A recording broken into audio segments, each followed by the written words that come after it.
Old skirt. And my hand is just getting lost in the abyss. Hello, folks. Welcome to the first of many games happening for an Extra Life fundraiser. We are doing 3 games every day for 3 days, November 6th all the way to November 8th, to raise money for the wonderful folks at Extra Life. If you don't know who Extra Life are, they are a fantastic charity that focus on giving donations to children who are sick or ill in hospitals, giving them games and video games and whatever they need to make sure that they have a semblance of their childhood and to make sure that they can have fun. We are here with game 1. We are playing some Coriolis. I'm going to go ahead and hand over to the wonderful folks here just while they go ahead and introduce themselves. So Cole, who are you, and who are you playing today? Hi, howdy, hey, I'm Cole. You can find me over at Cole Moriel. I'm the artist for Friends Who Roll Dice, and today I'm going to be playing Aurora Nightwing, who is I forgot what they're called already. Is it Humanite? Humanite. Okay, I thought that was correct. Okay, I was testing everybody. I am a bat person. And I'm a runaway noble because my very corporate family was not ethically great. So now I'm on a spaceship. Cool. Did you say your pronouns, your character's pronouns? My pronouns are they, them, and my character's pronouns are she, they. Thank you, Pablo. All right. Anka, any pronouns? You can find me on Twitter at Anka_DM. I mostly post role-playing games related art because role-playing games is mostly what I do. And I'm playing Desht. They are a 0G adapted humanoids. They spend their entire life on a space station under 0G, and they are a data djinn. They are tiny blue-haired hacker who is quite disdainful of gravity wells, but for various reasons had to leave their safe and cozy 0G space station homeland for cold space. Oh, I want a spaceship. We'd love to see it. They have 4 arms. I forgot to say. That's the thing. You really buried the lead there. That's a 0G adjustment. I'm just going to be honest. My character only has 2 arms and 2 legs and no other limbs. It's going to be very sad. Hi, my name's Adam Ali. I'm playing Zubair. Both of our pronouns are he, him. You might find me on the internet at Werewolf Feels, which you can also see on the overlay. And yes, you can call me Werewolf. He's a very strange negotiator. Why is he here? What does he do? He talks a lot. He's a face. That's exactly what this character is. Gotten one. Very good. I am next. Sweth's up next. Okay. Sorry, jump in. I'm Sweth.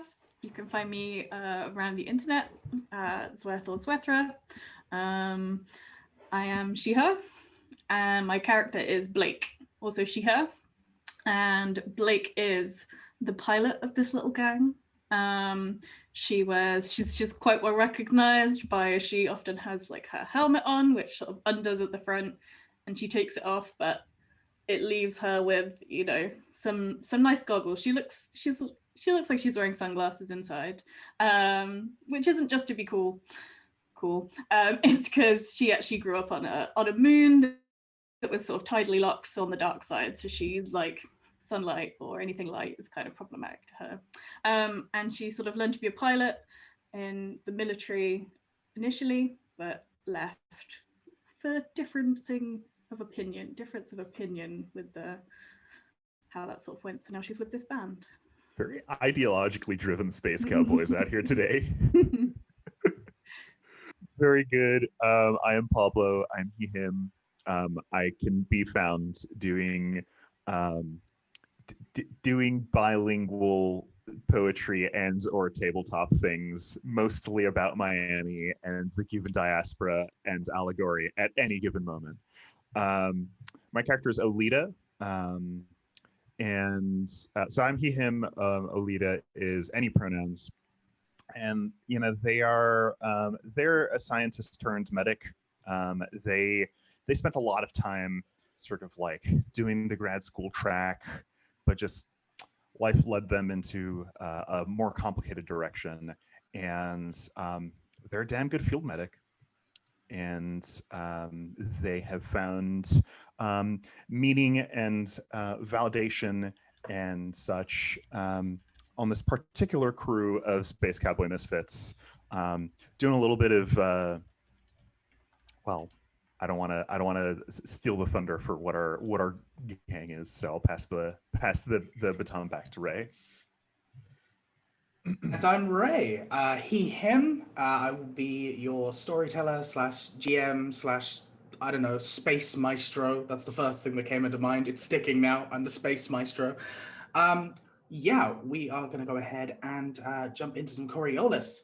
Remember, for the folks that are watching, if you go ahead and throw in an exclamation mark and type in ExtraLife, it'll pull up a link to the donation.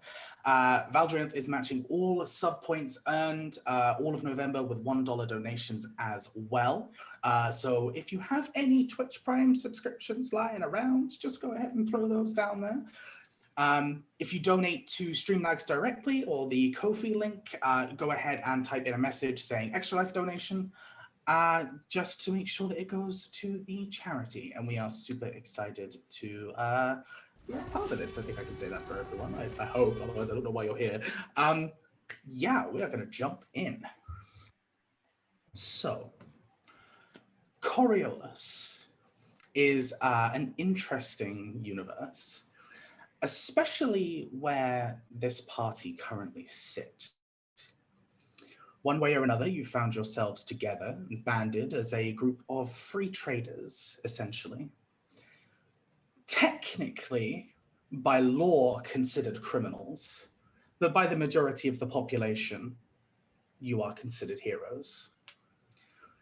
You are experts at going to the space station known as Coriolis and being able to bring supplies and sometimes people to and from worlds that are either struggling financially or struggling legally.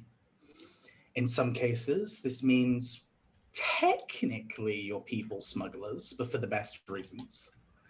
Sometimes you're blockade runners, and sometimes you're just delivery folks. One way or another, though, you are making a guaranteed difference to thousands and thousands of lives.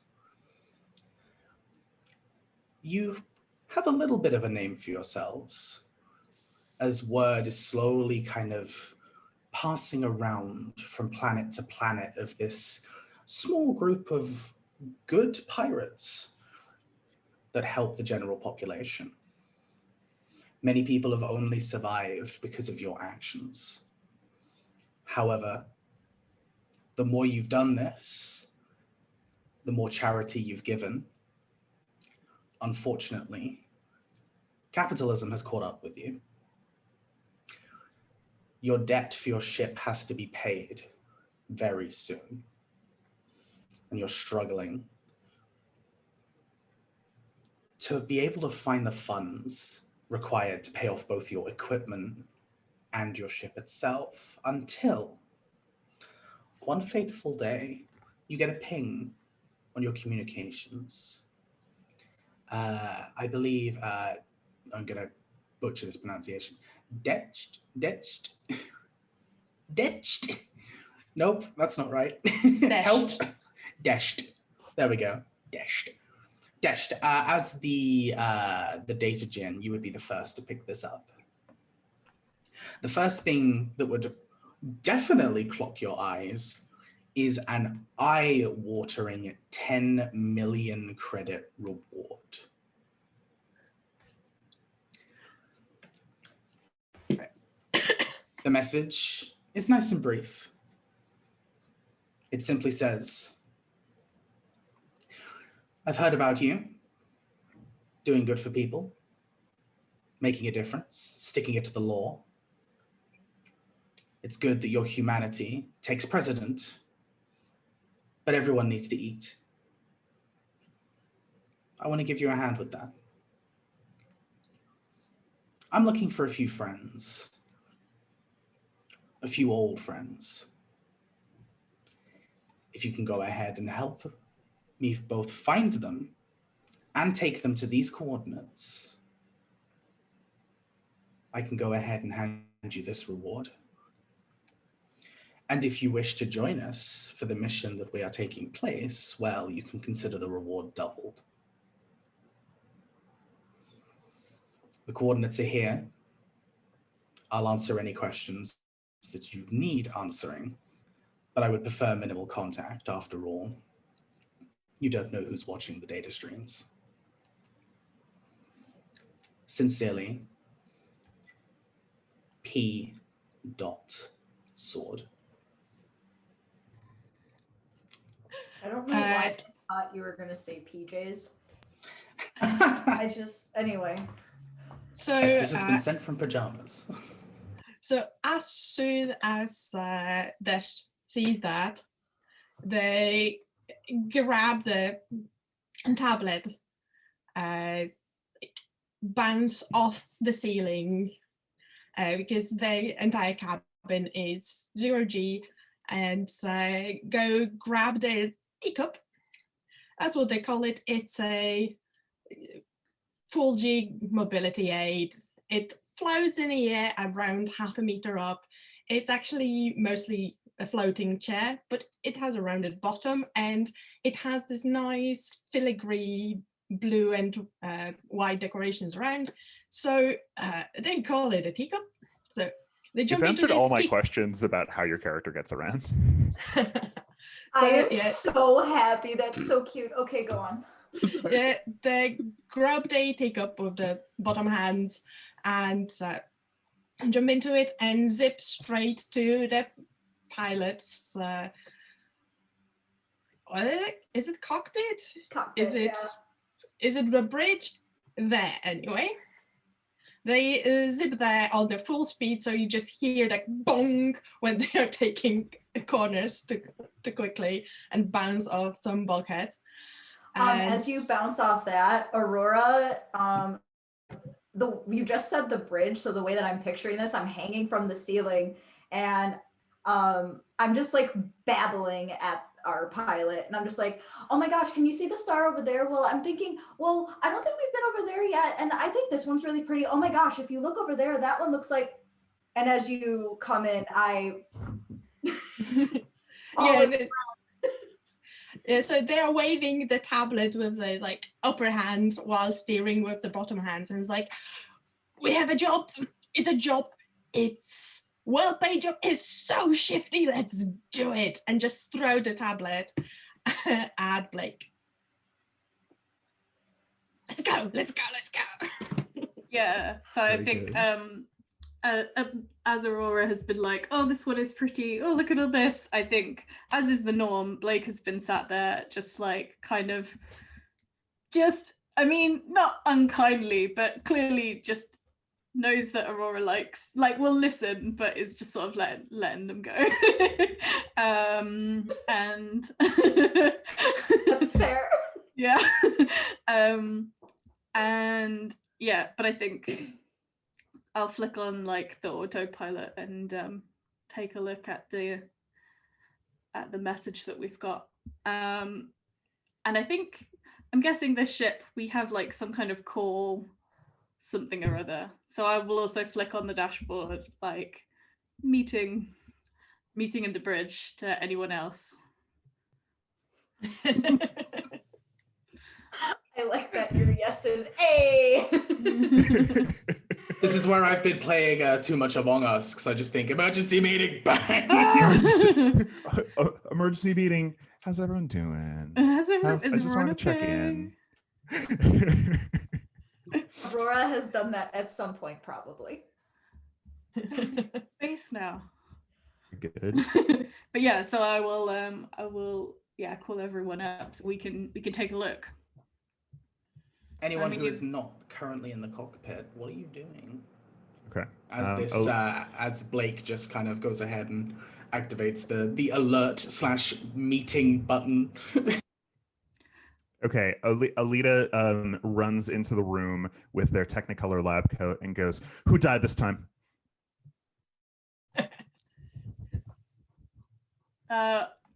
No one. It's fine. It's just a message. I really need to kind of update it so we have more than just the alarm. But it'll do for now. It gets you guys here quick, so. When you do that, do you do it with all 4 hands? Yep. Oh, that's good. All 4 That's hands. good. Like, there are credits. Credits on the horizon. That's amazing. Yeah. All right. They take a seat around the table and just sort of like lean back dramatically. Well, you gotta tell us more. Hold up. Wait for me. Oh, What's sorry. happening? Oh no, it's fine. It's not like this doesn't happen a billion times before. What's going on? What are we all excited about? Did someone die again? Not yet. What? Oh good. We Look, lost half a whenever group we hit- one time, and you were all like, death. First thought, Look, death. whenever we press the emergency meeting button, it's usually something really good. But when it's really bad, I just want to be emotionally prepared for the part where it's really bad. So if Yeah. there's a catch, I just want to hear about it up front, okay? Yeah. That's fair. It's like a surprise, and if it's bad Well, that's news, the we'll make worst sure to kind of front load surprise. the bad news. No, but it's good news. We got a job, and apparently there's a lot. I'm like looking over the shoulder to look at the tablet. It's a lot of credits. It's a lot of credits. Like a lot. So if we're talking a lot of beer, that means who are we working for? PJ Sword. Mystery. Oh, so this is the sketchy black market kind of deal. That's great. Yeah, I love having jobs that are not on the level. That's my favorite part about the space opera gig economy. I mean, think we so. haven't had a job that's been on the level for The few difference is, rotations now. I mean, the difference is we're usually working for the little guy, and this time I'm thinking this one's not a little guy. A little guy with a lot of money? It's a I lot of mean- money, and clearly they need a crew to do some Sketchy shit for them. sketchy shit, and like, If we're great at it. if the message is being displayed on some sort of holographic space monitor, then Alita is going to say, I don't know. I mean, it sounds like someone wanted to reach out to us specifically because we are wholesome space smugglers. So, I mean, if that's the target they're going for, they can only be the most terrible, wicked, manipulative kind of people on in the system, or exactly the kind of people who we want to take this job from. I hadn't really considered that, but yeah, that's true, isn't it? I mean, let me check some stuff, and I pull up some keyboards and start clicking out. Double keyboard. Double space keyboard. Yeah, is there anything trying- about a P sword? Yeah, I'm just going to do a quick search, quick dig to see what we can find about this. Probably an alias, but maybe it's attached to something. You absolutely can. Go ahead and make a data gen check. As you go ahead, I need to pull out a lot of dice. Give me You do. For anyone watching at home, Coriolis is a D6 system. Your modifiers on your character sheet add dice. So a 6 is a success, anything else is a failure. But you end up rolling like 6 to 10 dice at a time sometimes. Okay, so that's a okay. That's 9 dice that I'm rolling.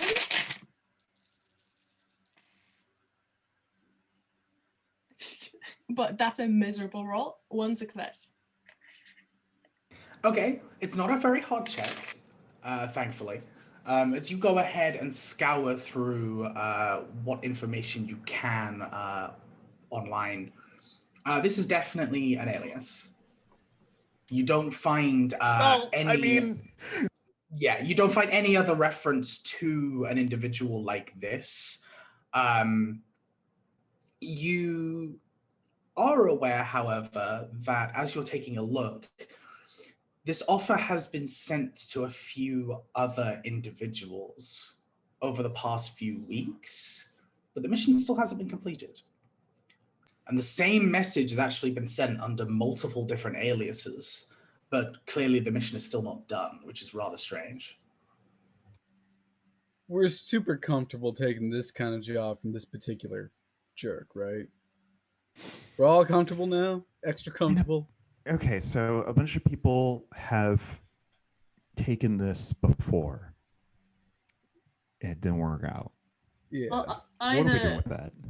either no one took it, or they took it but did not complete it.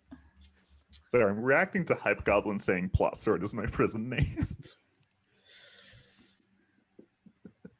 So here's my thing. This reminds me of one of those like vids I watched ages ago, where a bunch of well-meaning, mild-mannered folk were invited to the same place at different times to complete a battery of tests, and each and every single time someone died. So I think we should do it. Why not? I mean, We were all something else. We should check it out, and if it's a trap for people like us, maybe They we should said harm that- it. They said that they would answer questions. Yeah. First question: is this a trap? Second question: what the heck is this trap? Well, people like to talk to you. Maybe you can get it out of them if anyone can. I can try. Shut my dang mouth. Maybe we could set up an ambush in return. We can try to capture the Plot Sword. It's P-Sword. So, I said I'd front load the bad information. Uh-huh. I lied. Because we really, it's a separate thing, but we really, the ship is, it's falling apart. And we kind of owe a lot. I'm not sure how picky we can be about what we take. Unless you guys just want to fly off and see how long we can manage on the run. Even more so on the run. Yeah, from technical on the run to actual on the run. Look, everyone here is a sucker for the call to adventure. Also, we're broke. Yeah. I think we just take this, right? Right. Well, we just be careful about it while we. Well, if it is a trap, it is surely our duty to disarm it if it's a trap. And if it's not a trap, then it's our duty to get that sweet, sweet money. I want to spend the next 2 hours of in-game time just setting up an ambush for the person who's going to give us the starting mission to this one shot. Honestly, I just want to spend the rest of the game just having this exact conversation. No. Look, I get it. We're in desperate straits, but we should really know what we're getting into. And we should all realize what we're getting into. Yeah. Let's not pretend that this is some happy-go-lucky, everything's going to turn out fine kind of job. This is more 3 jobs ago when we all had to leave that planet because we were getting shot at kind of job. Mm-hmm. But on the plus side, look how well prepared we were for the emergency to be a dead person. We'll be great.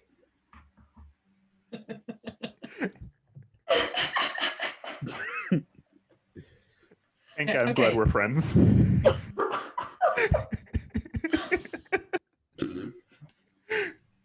Okay, so how about we just ask the questions we have to this guy and Sounds good get to me. his ball rolling. All right, so let's start with what we know, because if we're going to take this kind of job, we might as well be upfront. This job has been attempted several times before under many different aliases, but never completed. 2, what kind of job is this beyond just finding someone? And 3, Why were we the third choice? Sorry. No, well, we were farther. We were far. We were the third choice. We were like the 20th. Yep, 20th on the dot. What are the odds? Yeah, why were we the 20th choice? And if so, what makes our client think would do any better than the last 19? I'd pose an answer there. Probably just that they're running out of options. Yeah, but it's always good to see what they think they see in us. That way we can tell where they probably got their information from, who they think we are, if they're not already knowing, and more importantly, how big is our negotiation capabilities? Because if they think we're higher up than we really are, or I mean, less we're pretty good. We're a hot mess, but we're pretty good. Oh yeah, we have like the most useful thing about our team, which is that everyone underestimates us. We could do way better than they think. But yeah, Ray, I'm pretty sure the level of confidence of this adventuring party is the level of confidence of the players. We're a hot You're mess, but all we're pretty wonderful. What are you talking about?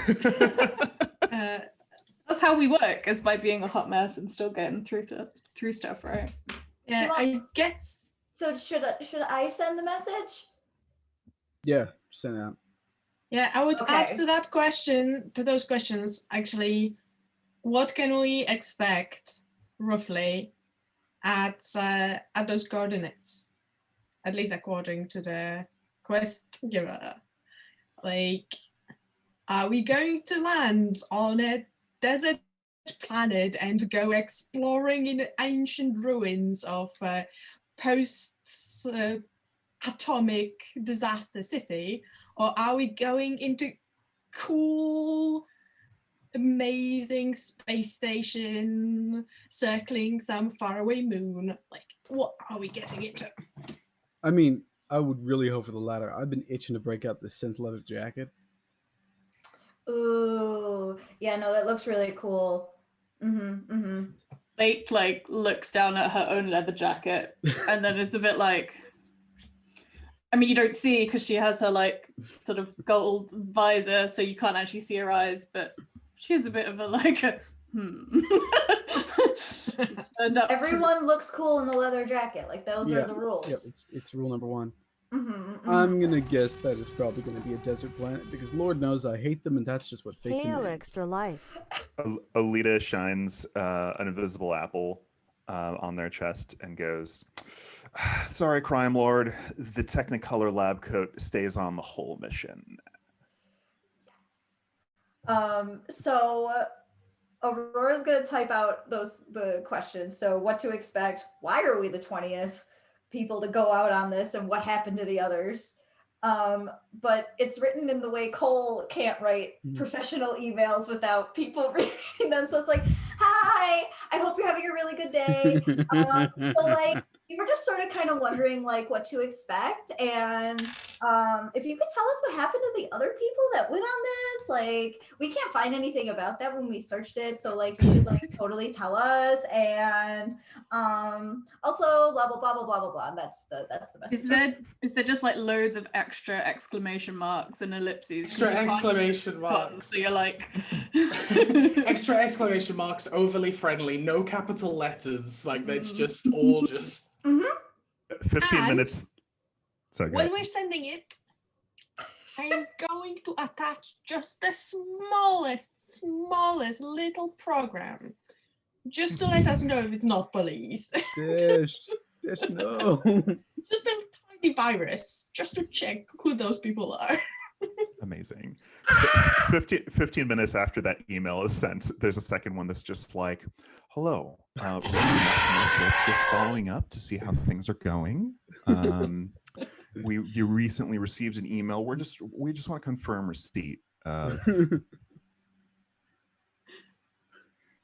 The silence for a little while is deafening before you get one simple response that says, "Why did you send a file that keeps playing this song on repeat?" You then get another response back, which clarifies the mission itself. Attached are 4 sets of coordinates. The mission essentially is to bring 3 individuals from those coordinates back to the 4th. That is all they ask for.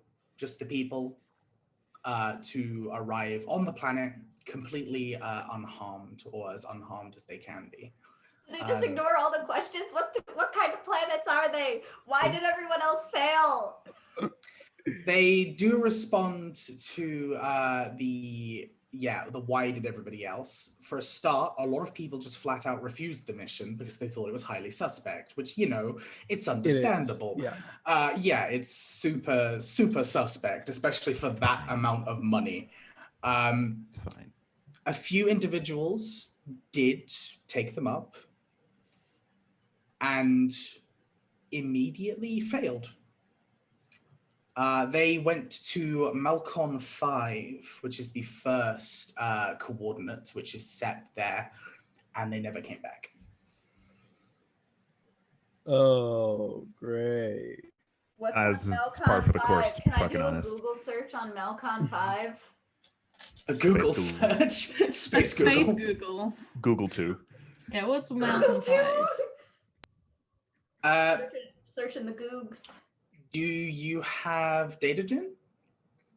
Probably not. I think I'm just a hat rack. Yeah, no. Just a hat rack. I'm just really charming. Can I try and do a culture roll to see if I know this already? Yeah, you absolutely can. Culture would be all right as well. Sweet. I'm going to roll 6 dice then. Sweet. Well, if the datagen is a check. Can I Certainly help? could datagen. Can I help, Just? You don't have skill in datagen. It's a specific skill for that class. So in this instance, no. Well, I'm then sorry. I'm just going to be moral support, which is going to mean me putting my head on their shoulder and looking at the screen. That's it. 2 successes. All right. Fantastic. All right. During your time as a negotiator, you were aware that some planets are cordoned off simply for just being too dangerous and not worth the resources it would take to clear that danger out. Great. Malcon 5 is one of them. There is no registered population on the planet. How is this person there? And the entire planet has basically been, over the last 50 or so years, it's been cut off. The entirety of the law essentially have just gone, nope, it's not worth the resources to even try and go to this planet. So we're just going to go ahead and cordon off and just say, yeah, no, this is restricted territory, basically. Yeah, I pull I grab my tabula and I go down the planet list, and I find the planet and I just say, well, no population, no access, permanent quarantine, permanent cordon. Yeah, This is the sketchiest shit. This is not just like the half sketch shit. This is like the primo sketch. Wait, is that one of the pickup locations? That's the first It's the pickup first location. How did they get there? Why are they there? Well, they're probably hiding from the law because everyone believes that there's no one on that planet. So obviously, no one would be so foolish to hide there. Enter us. It's pretty good. It's a good backup plan, isn't it? The problem is it's under active cordon. So we'd have to, correct me if I'm wrong, Ray, we'd have to evade like Yeah. actual people. Yeah, to land. but point A, it was going on for like, what, 50 years? It is not going to be hot and alert group like in the middle of a blockade that is like economically based. They're just some fucking end of the world, end of the line military station where you send out fuck ups. It's KD. But yeah, we still need to run a blockade. But I look at Blake. Your ship, you're the pilot, your responsibility. Up to you. right.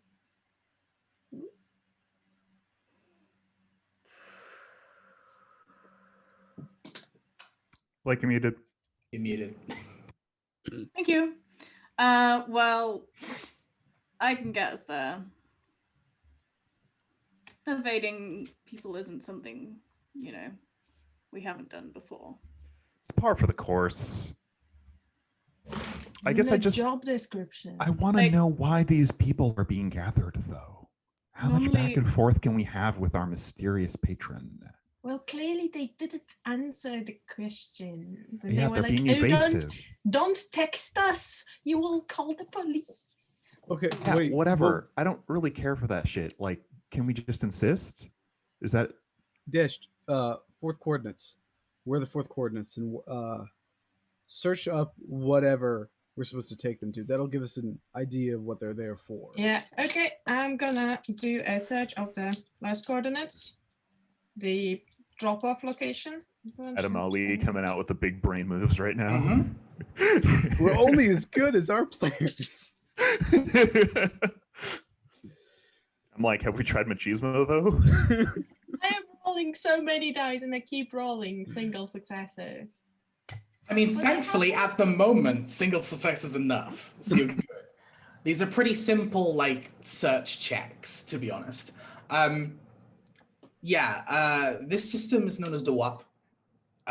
It is relatively abandoned. There are a few mining stations on a few different planets in the system, but other than that, it's more just considered a place where people who want to just be left alone will go.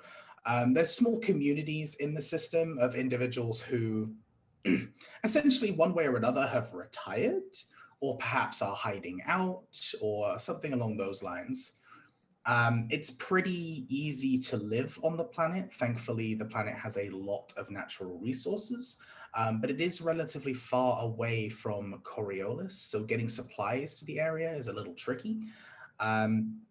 There is some legal presence there, but the corporations pretty much own the whole system.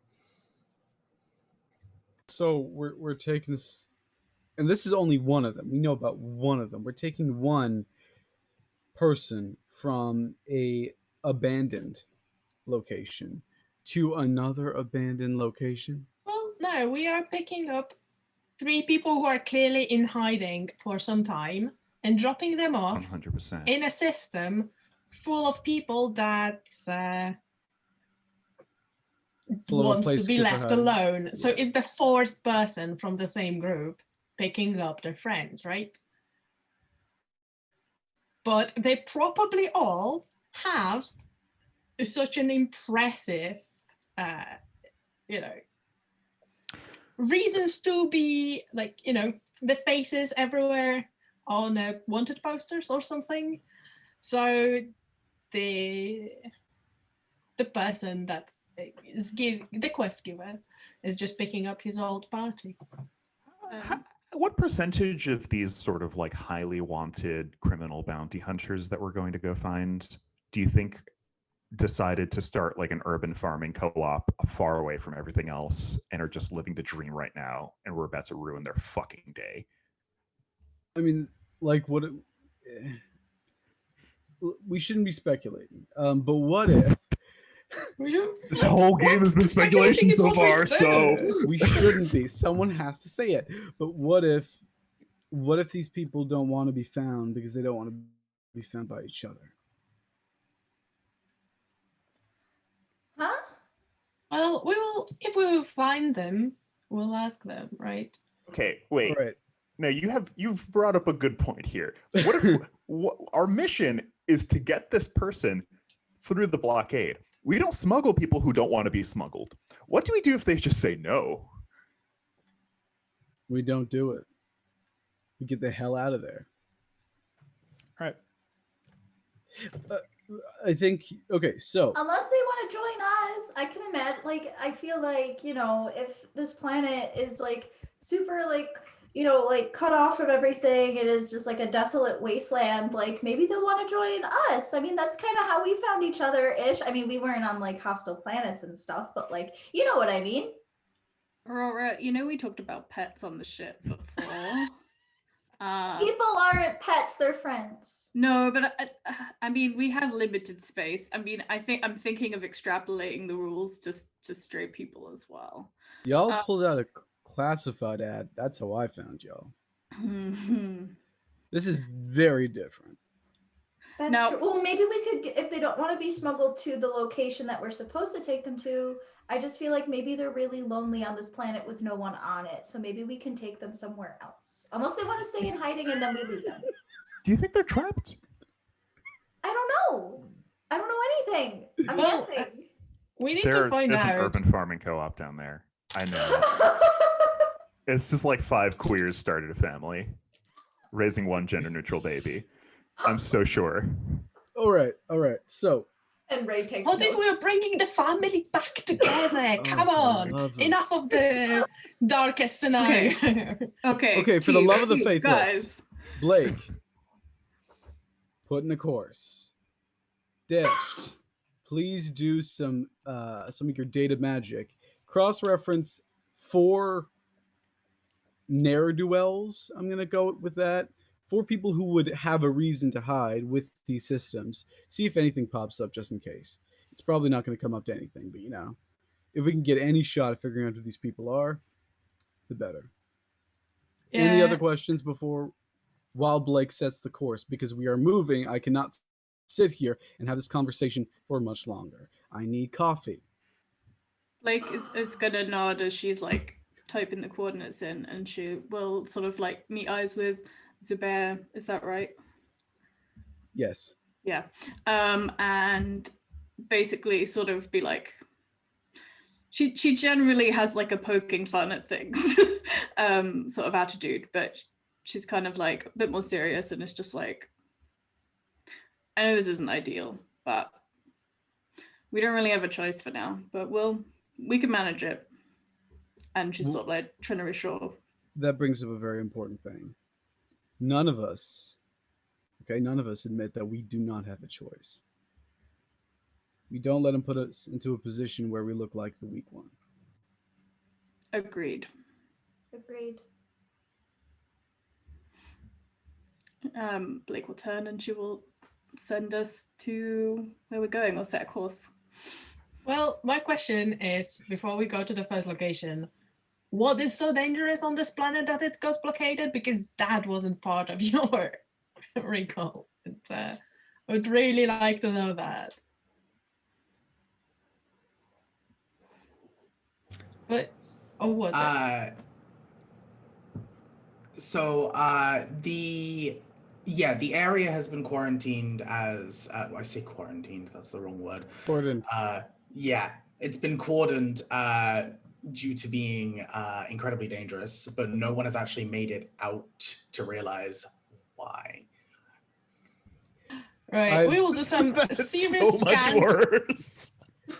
I've got lists of settlements gone missing, of scout parties gone missing, just a lot of missing people. So I'd love to see like some maybe scans from the orbit for starters, because if it's entirely radioactive, then we are not picking up anyone from that.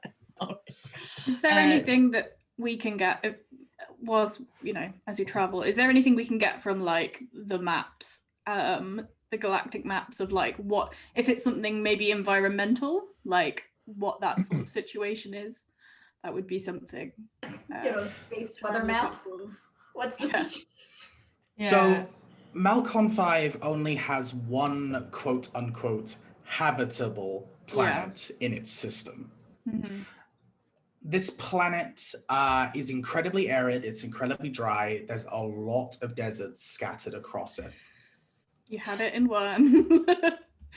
I can't believe Emily Desert called it. planet. But it is theoretically habitable. Got it. Got it. Okay. I will, Okay, as we okay. get closer, we can take some scans. I'll find a good place to land. The I'll rest make of you everyone coffee. guys. Yes. Yes. Yeah, That coffee. Aurora, maybe check the suits and stuff. Make sure we've got all the kit and ready to go. Jill Or you bounced drink your off. espresso without sugar, right? Is that right? Who are Yes you or no? asking? Aurora, you drink your espresso Oh. without sugar, right? Yeah. Okay. Blake, As if remind she me. needs do, it. do you want? do you, so I keep forgetting who likes sugar and who doesn't on their coffee. Who wants? And we do the whole thing. I don't want to spend a narrative time. I don't know. No. Ash will just scream, Tune. black on black with more black. That's the only way to have coffee. Comic. People. And she like drums at edge of the station. Sugar, cream, and that fancy syrup. Blake just hands like her mug that is just stained on the inside to just completely different color from black as black coffee. Blake's Everyone gets has a What are you black. drinking in here? This Battery acid. there's no coffee that's this color. Battery acid. It's like Oh my jet God. fuel in your coffee mug. I have a coffee mug. Jet Why fuel do in you your think coffee that she's mug. such a good pilot? After Aurora checks all the suits and everything, she definitely like helps pass out coffee, and she's just Yeah. like bouncing around and like, here you go. Yeah, I realized maybe actually, you maybe some like I don't know who would normally like look after the tech and stuff we have, but just yeah, Blake will be like, get the things ready that we forgot- need. I whatever we forgot need. that I'm playing the Mystic, so I have like magic. I like to imagine when I get excited, there's usually just like glittery lights that like glow around me, or like if I That's get cute. like, something like falls off, like things are just moving, and if I get too excited, I love it's it. emotion controlled. Oh, you're supposed to role play a character, remember? I am. It's She has magic. me in space. Shush, it's fine. So where's the role play aspect? Sorry. It's fine. It's fine. Just charity. Yeah. Remember, you can donate to Extra Life at any time. Just use !Extra Life. Please. This live play fan fiction that we're role playing over here. Indeed, Okay. indeed. Damn it. So while Aurora is doing whatever Aurora is doing, Blake was like, check the tech. So Dash is going through various checks, because while they are not an engineer, they are much more software than hardware. They were raised on a space station. Doing checks is like breathing, because otherwise you don't breathe on a space station if you don't triple check everything. So they're checking everything. Hey, Okay. hey Ray. I Hello. have this little skill called metacurgy, Mm-hmm. and I imagine that's sort of healing people when they're injured, right? Mm-hmm. But this talk of sort of drinking jet fuel has me thinking. Can I give people boosts to their ability to do things when we go into the mission using this skill? Inject them with a stim pack or something? Is that what you're asking? Can I make a coffee check is what I'm asking. You know what? Do the roll. Fuck it. Just do the roll. Why not? Okay, so We'll see. it's wits plus my skill in metacurgy, right? Number Exactly. of sixes. Okay. Yeah.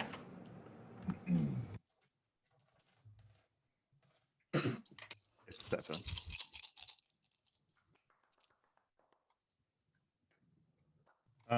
And then what does it need to be above to count as a success?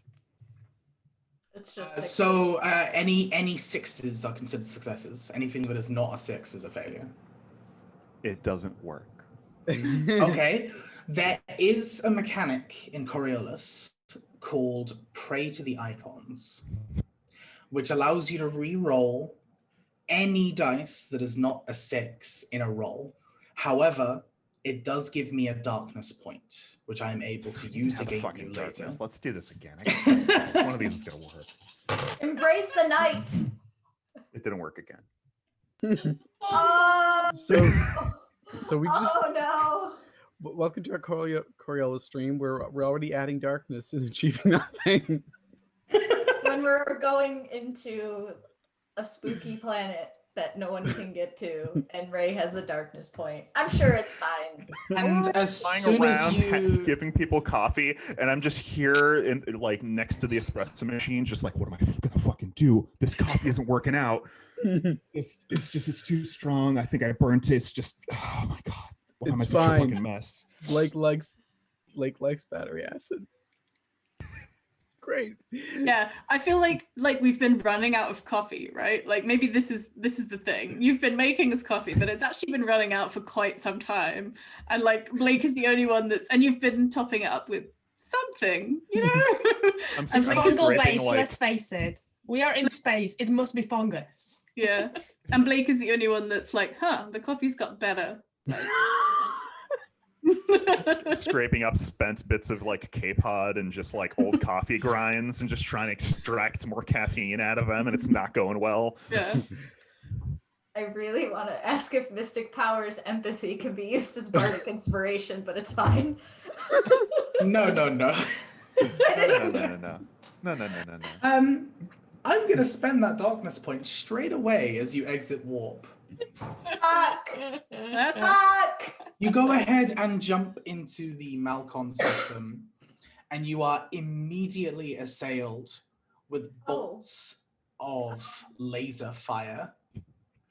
As you enter this kind of asteroid belt at the very edge of the system, you realize that these small junk drones have been scattered throughout the asteroid belt and have immediately started firing on the ship itself. Blake, I would like you to make a pilot check, please. We love a blockade. There's I will there's do a chef so. from the kitchen. It's all my fault. Okay, Aurora just hugs. So I guess- Lisa. agility and my pilot would go. Sorry, we have to roll this a few times. What is it? What's the success? Just a 6? A Yeah. 6. Just the Anything number else of is a sixes. failure. Okay. Count the number of 6s you got. I really don't know where all of my d6s have gone. I'm just gonna have to roll a bunch of times. Oh, okay, I only got 1. Okay. Can I So make a darkness point? you can pray to the icons if you'd like. Yeah, even on a you can re-roll anything that's a failure. Okay.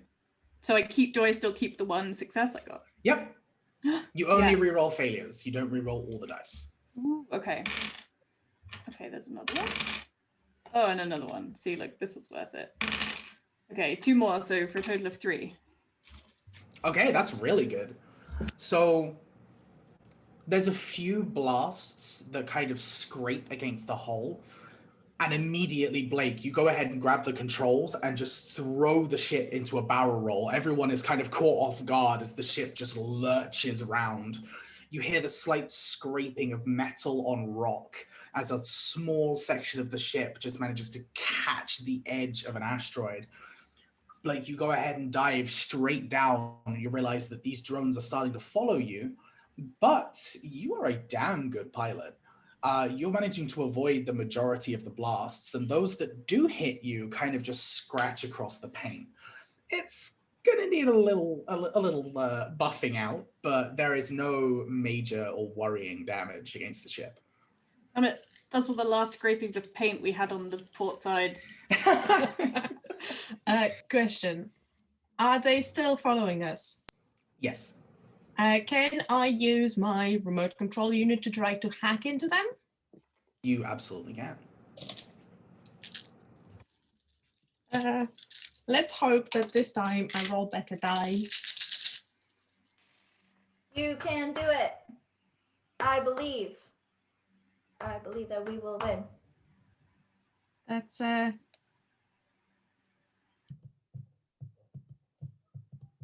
that might be another prayer happening. Okay. While hacking. Okay. So that's another darkness point for another reroll. It's incredible. Like, it's such a handful of dice and 0 successes. That's just ridiculous. Okay. It's better. It's 2 successes this time. Okay. As you're going ahead and taking a look at the drones themselves, you go ahead and hack in and you realize that these are super rudimentary. They are definitely number over technicality. You realize that they're all connected to one singular control terminal, which appears to be attached and stationed on one of the asteroids. It's going to take you a little while, but you can definitely shut it down. What is everybody else doing in this instance? As the ship is just kind of lurching back and forward, as Blake is just twisting and turning the ship through the asteroids. I'm putting myself into crash webbing because I don't want to die. That's it. Well, I'm kind of standing, like, I'm trying to stand in the middle of everyone because I have telekinesis. So every time it looks like someone's going to lurch, I'm like holding everybody in place. Trying to that no one falls. All right. I love that. If anyone's interested, Destro will mention, and by mention I mean just throw it while typing manically, just throw the little bit on the main hollow screen, the location of the central unit, and it's just labeled, and it just appears on the map. No commentary, just crazy clicking. Aurora, roll a mysticism for me. Or mystic powers, sorry. Mystic powers. Okay, so I have a 5 in that. And how many do you have in empathy? Ah, there we go. That was my next question. 5! I rolled 10 dice! Yeah! Nice. Oh, yeah. Give me all of them. Wait, 1, 2, 3, 4, 5. Oh, so many dice.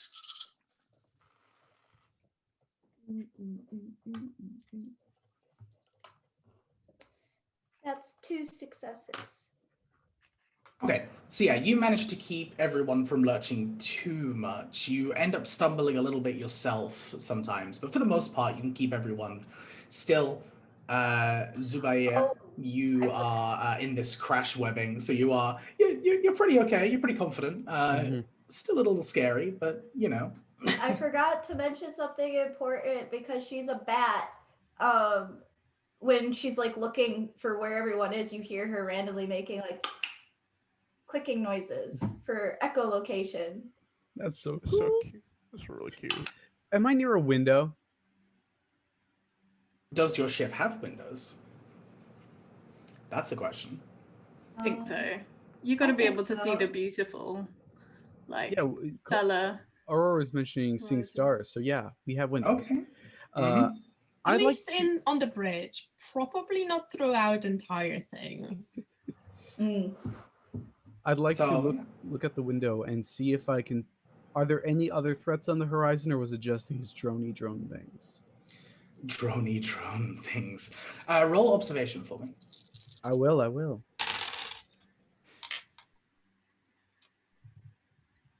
That's just one. Okay. As far as you can see, there are a lot of these drones, but there don't appear to be anything else. There's no ships, there's no mounted weapons, there's no emplacements. It just appears to be this kind of huge swarm of drones. You do see, though, that more and more are beginning to fly over and pool from across the entire asteroid belt. There is a huge, almost nebulous cloud of them that are now beginning to swarm towards you. It is very much numbers over quality. So, good news. Doesn't look like there's any actual ships run by actual people. So once you're passed through this drone belt, we're good to go. Bad news, this is a lot of drones. This is like provoking a hive of bees, drones. It's bad. Good. I'll we'll go for short landing then. Everyone hold on, and I will be ready to basically dive into a just above crash landing. Alita has like all of the medical equipment ready to go and is like, okay, this will be useful in a minute. Crash webbing. Yeah, like Dash has at some point tinkered on the bridge enough to be able to basically like clamp the teacup into the floor. So basically the seat in the teacup becomes their optimized crush couch, because people with legs have really different hip structure and they are really uncomfortable to get crushed in those. Yeah.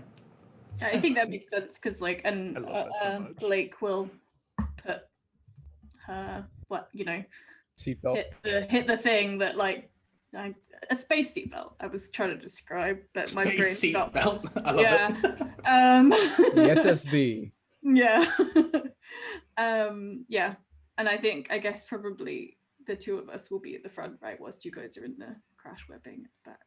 And I can have you Dash assist with like data and sensors and stuff. I mean, I am pretty busy hacking those fucking drones so That they works don't too. take us apart. I'm sorry it's taking so long, but it's really outdated system. Ironically, it is harder to hack because of that. It's really annoying. I hate it. They should update it. You go ahead and lurch the ship down as you're getting ready for this kind of crash landing almost. You feel the gravity of the planet suddenly take hold as you're trying to keep the controls going. If you were to turn and look behind, you would be able to see this huge swarm of drones. You'd be able to see it on the sensors. You're going down, and as you are beginning re-entry and the section around you, you can see the ship beginning to get hot.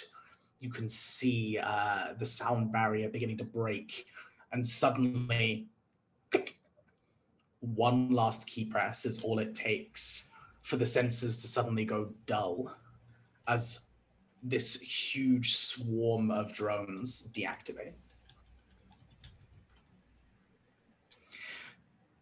Insert here a triumphant screech. I will spare everyone the sound effect. Well, now the question becomes, are they all gonna crash land on us? Are they all like little meteors now? They'll burn in the atmosphere. They're small. Okay, cool. I shout from the kitchen, sick! So Olita's sick. Anyone else?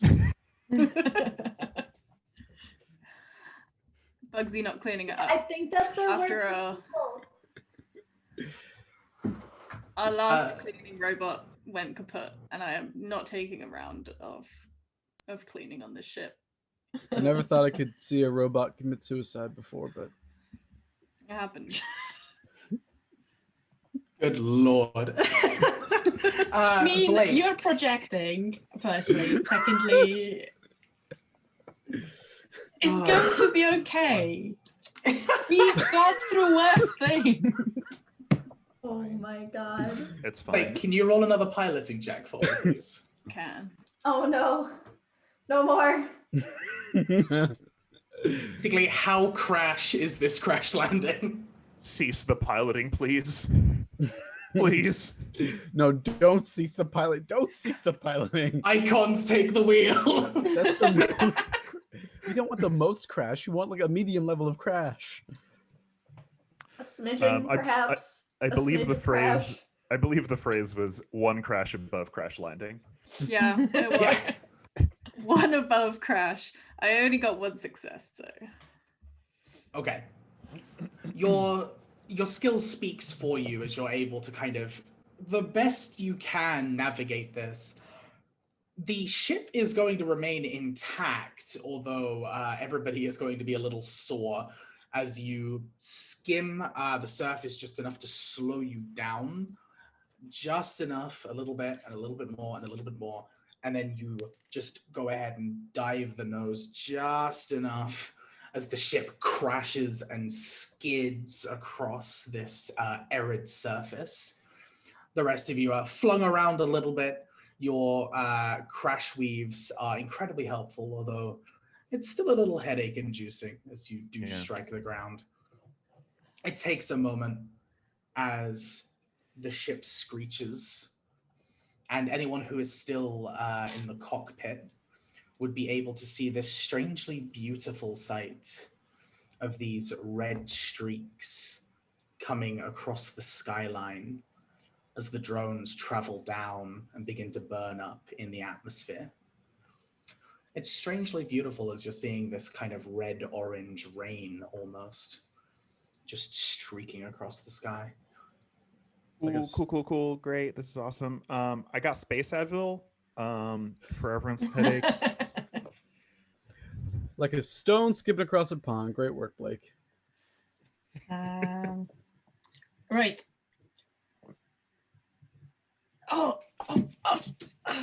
Okay, gravity. Who even came up with that idea? Whoever made physics. Ridiculous. Anyway, they turn like parts of their equipment they have already like partially built into the teacup, and they open the communicator. It's a pretty chunky piece of equipment that when they open, it has like a little dish antenna, and actually it can cover easily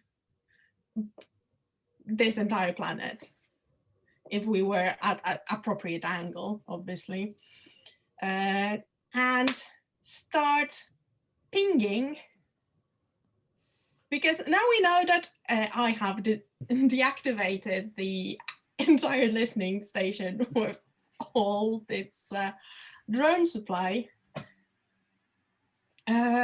Wait, you so probably not going to ping any bogeys.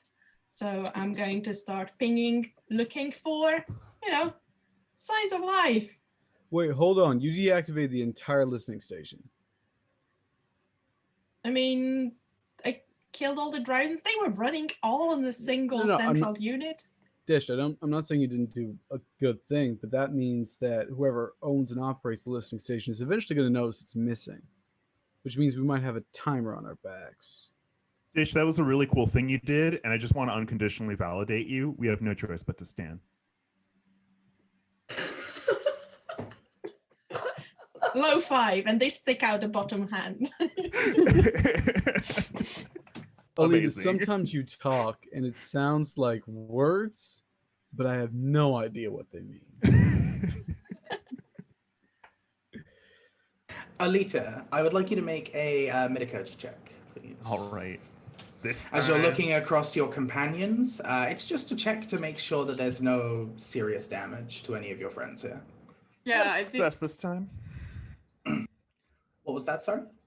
We got a success this time. Okay. Everyone seems a little headachy, maybe a little kind of scratched and bruised because the weave protects the majority, but it's not 100% perfect. You're still going to get thrown around a little bit. You may want to just quickly give everyone a once-over before you leave the ship.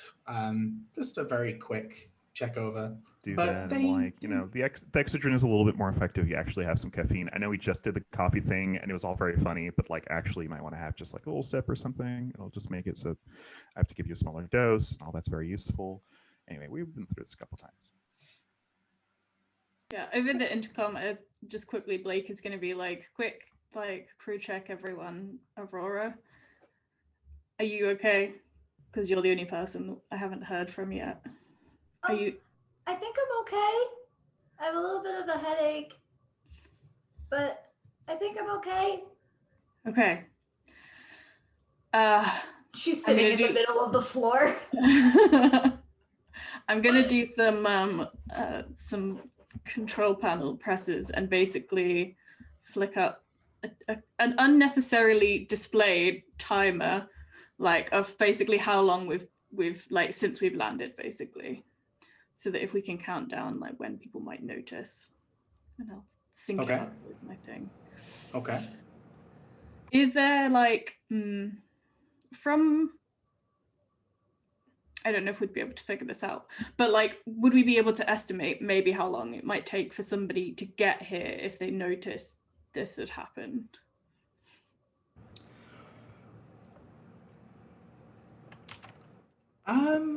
Guesstimate. You perhaps not, but our resident political and law expert, perhaps. Mm-hmm. You could definitely go ahead and roll a culture check on that, just to see. I think I will. Gauge. Possibly between the two of us, we can work it out. You know who it might be, and I could tell you what planet, therefore how long it would take to like travel there. I help Aurora up, give them an Advil or whatever. Oh, thank you. Space Advil. Space Advil. Space Advil, just like a gentle squeeze the hand, be like, we got this. Okay, so I got one success, and I feel like because everyone else has done it, I'm just gonna let you have a darkness point so I can re-roll and see what else I can do. Evidently, that wasn't a bad choice because I have 2 more successes. That's 3 successes. Okay.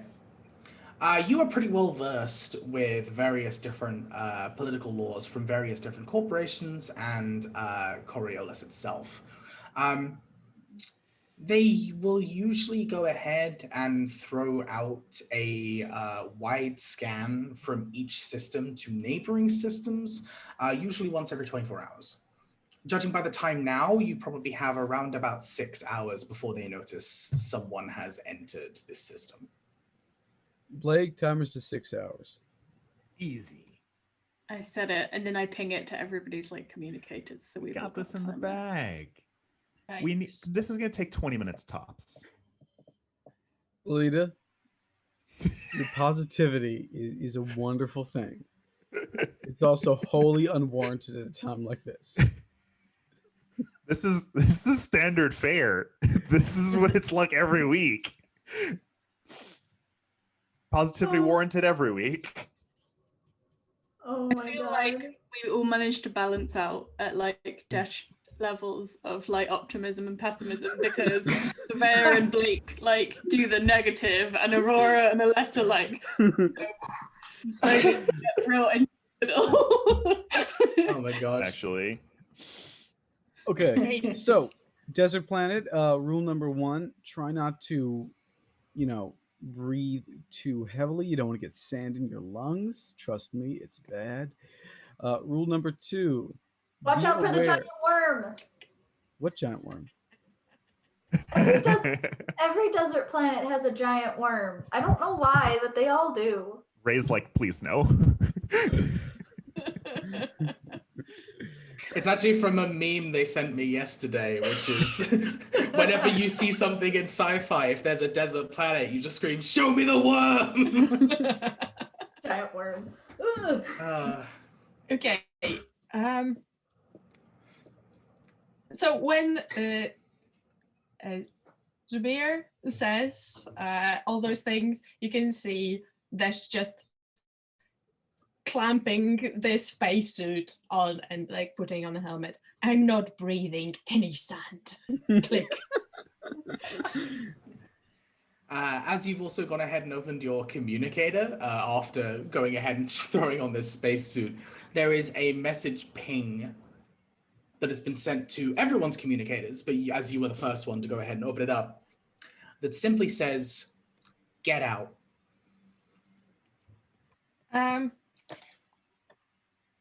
I'm guessing that is our contact. We need to smuggle the planet. Wait, what? This is the best one shot ever. I'm I don't even sorry. know. What are you talking about? Is there a person? This is The not message Ego was- the Living Planet situation. The message was later- ow, right? Get out. Oh, Get get out. out. Oh, I just heard ow. It cut out for a second. Oh, that's not as Okay. good. Okay, so That would be amazing. Just ow. There's like a dead guy underneath the shit. Out of all the Okay. places we could have crash landed, god damn it, Blake. I'm stealing that idea for another one shot. I'm Yeah, so yeah, yeah. stealing that idea. beautiful. Do it. You burned it. Yeah, definitely. Everyone likes that's Living amazing. Planet. However, Well, that's not very nice. the Dash will just type back. Friend sent us. Your friend He sent uses, us. although he uses stupid nicknames, I don't know, and like paste in all the aliases I managed to find of the guy that was sending out. You get an almost immediate response as you send this that just says, "Friend, great. Get out ×2." Dash, Uh, can you trace where the signal is coming Yeah, from? can we trace it? Because That's not too hard to do. There is one single life form that is not you on this planet. It is about an hour's walk away towards the northeast of the planet. I'm assuming the teacup travels at walking speed. roughly, yeah. Can do running speed, just not all the time because it starts heating up a bit. It's actually quite Cold. unfortunate because it's like a gravity lift. So as it's floating there and using this gravity technology, the push down onto the ground is actually generating a little bit of a dust cloud around them. So they're just like, Dish. We'll carry you again. It's fine. It's fine. No. Fine. No, Let's- no, I'm not leaving my equipment. It's like Fine. forearm. No, we'll grasp carry the position. teacup. It's fine. Between all of us, we can do this. See, no, I think what Aurora would do, I think Aurora just takes a ribbon and ties it to the teacup and then holds it like a balloon. I can navigate, but sure. No, We're all doesn't. making a lot of assumptions about the space opera technology. Oh my gosh. It's Is just it so we like- always know where it is. Is it like a little child that's taking their dog for a walk and it's where like the dog knows exactly what it's doing and the dog is just fine, but the kid's like, I'm doing this, I know what I'm taking the dog for a walk. And That's it's just going, like, yes, Yeah, you Aurora. are. Yes, you're doing great, Aurora. Okay, yeah, I think Zubair is like ignoring everyone's sort of banter as he just preps up. Like he's getting his veil on. He's like strapping his leg on. He's ready to go. Yeah. Hey, Ray. I have some questions about how a proxy helmet works. Oh no. So do I. Yeah, go on. I paid good money for a device that helps me feel other people's feelings. Mm-hmm. Do I pick up their surface emotions? Like, do we have to like agree to a thing? Like, what is this just in the game with no mechanical purpose? Because if it is, like, our face should probably have it, right? So theoretically, you could pick up other people's surface emotions. However, consent is sexy. So Yeah. That's good. That's where I am going with this. Yeah, yes. I would probably say that either it has come in useful in the past, so everyone has agreed, or some members of the crew have agreed. That Okay, no, it I can mean, be a my thing, question is but- like, okay, so two things we will do here. Either I will sync this up with someone and we'll talk about it in scene, or I can use, or this can be used to sort of manipulate people in a conflict in a way that, you know, is sort of we all are on the same page about out of character. In which case, our face should have it. And I'm wondering which one of those would be correct. Both. It could be used for both. It just depends which one you prefer to. Oh no, no, Um, no. Adam Ali, Yes. sure. First of all, how do you pronounce your character's name again? Zubair. Zubair. Okay. Zubair, the proxy helmet. Are we using this to try and have this conversation? Will this be a helpful, empathetic tool? for you? No. Okay, No. cool. Yeah, I you put on the keep it. proxy helmet. All right, who wants to share feelings with me today? I think I have too many. Never enough. That seems like a great idea. You two just mind meld or proxy face or. Yep, I'm leaving. We proxy time. Dash is like, I just assume that it's something the two of you have always going on. I don't know. This has no effect when Olita and Aurora use it. This is just our baseline. Yeah, good point. We vibe off each other. Oh my god, what if I don't know if that's better or worse. I feel like the proxy helmet is supposed to look really like sleek and sanitized and clinical. It does. And we've like stenciled like a demon shouting face onto it. Yes. I was gonna say, a proxy helmet is usually used in either medical scenarios or negotiation scenarios. So yeah, it's meant to be kind of sleek and presentable and yeah. We are perfectly presentable. Renegade nursing. Let's fucking go. If you want to play Coriolis, you don't have to make the character decisions we do. They have like the character varieties could be played very straight if you want to. We're just not that. Very straight. Really go off that? script. It's fine. Straight who? Straight what? Straight Not what? me. Don't Who understand. That's not for me. Sorry. Okay, back to the plot. I also need to point out that Aurora's spacesuit is like bright orange and purple. And I kind of imagine that her, like the bat wings that connect like arms and sides, I imagine there's like this really cool weave that goes over her bat-like wings. Nice. She doesn't blend it. Stealth, who is she? I just like how everyone's wearing spacesuits and meanwhile Zubair's like wearing clothes. Yeah. That's it. Just clothes. Zubair doesn't care. I mean, Dash is slightly like unsettled at the idea of leaving a spaceship without a suit. Yeah. Like that's how you stop breathing. That's how your like blood boils and you freeze to death because In space, yes. I mean, sky is terrifying if you're not wearing helmet. It's like no. That's No. why we have gravity. Keeps us down, away from the sky. This is not helpful, is it? I'm going to stop talking. No. Blake's got like a suit, but it's like it's very much, you know, real world futuristic-y Mars exosuits that are like there is a backup, like because probably the planet is okay, but if you encounter something that's a bit problematic, then you've got like the suit. So it's pretty like it looks quite outdoor clothy, but it's good. But her like helmet basically like clips all into it, and it's of course all black except for her visor, which is like gold reflecty. She'll Again, like click that on. Just for clarification, there is no helmet here. Just a small veil so I don't breathe in sand. That's it. Awesome. I think this is the part where people realize that no, that he was born on one of these planets. He's way too used to them. Mm-hmm.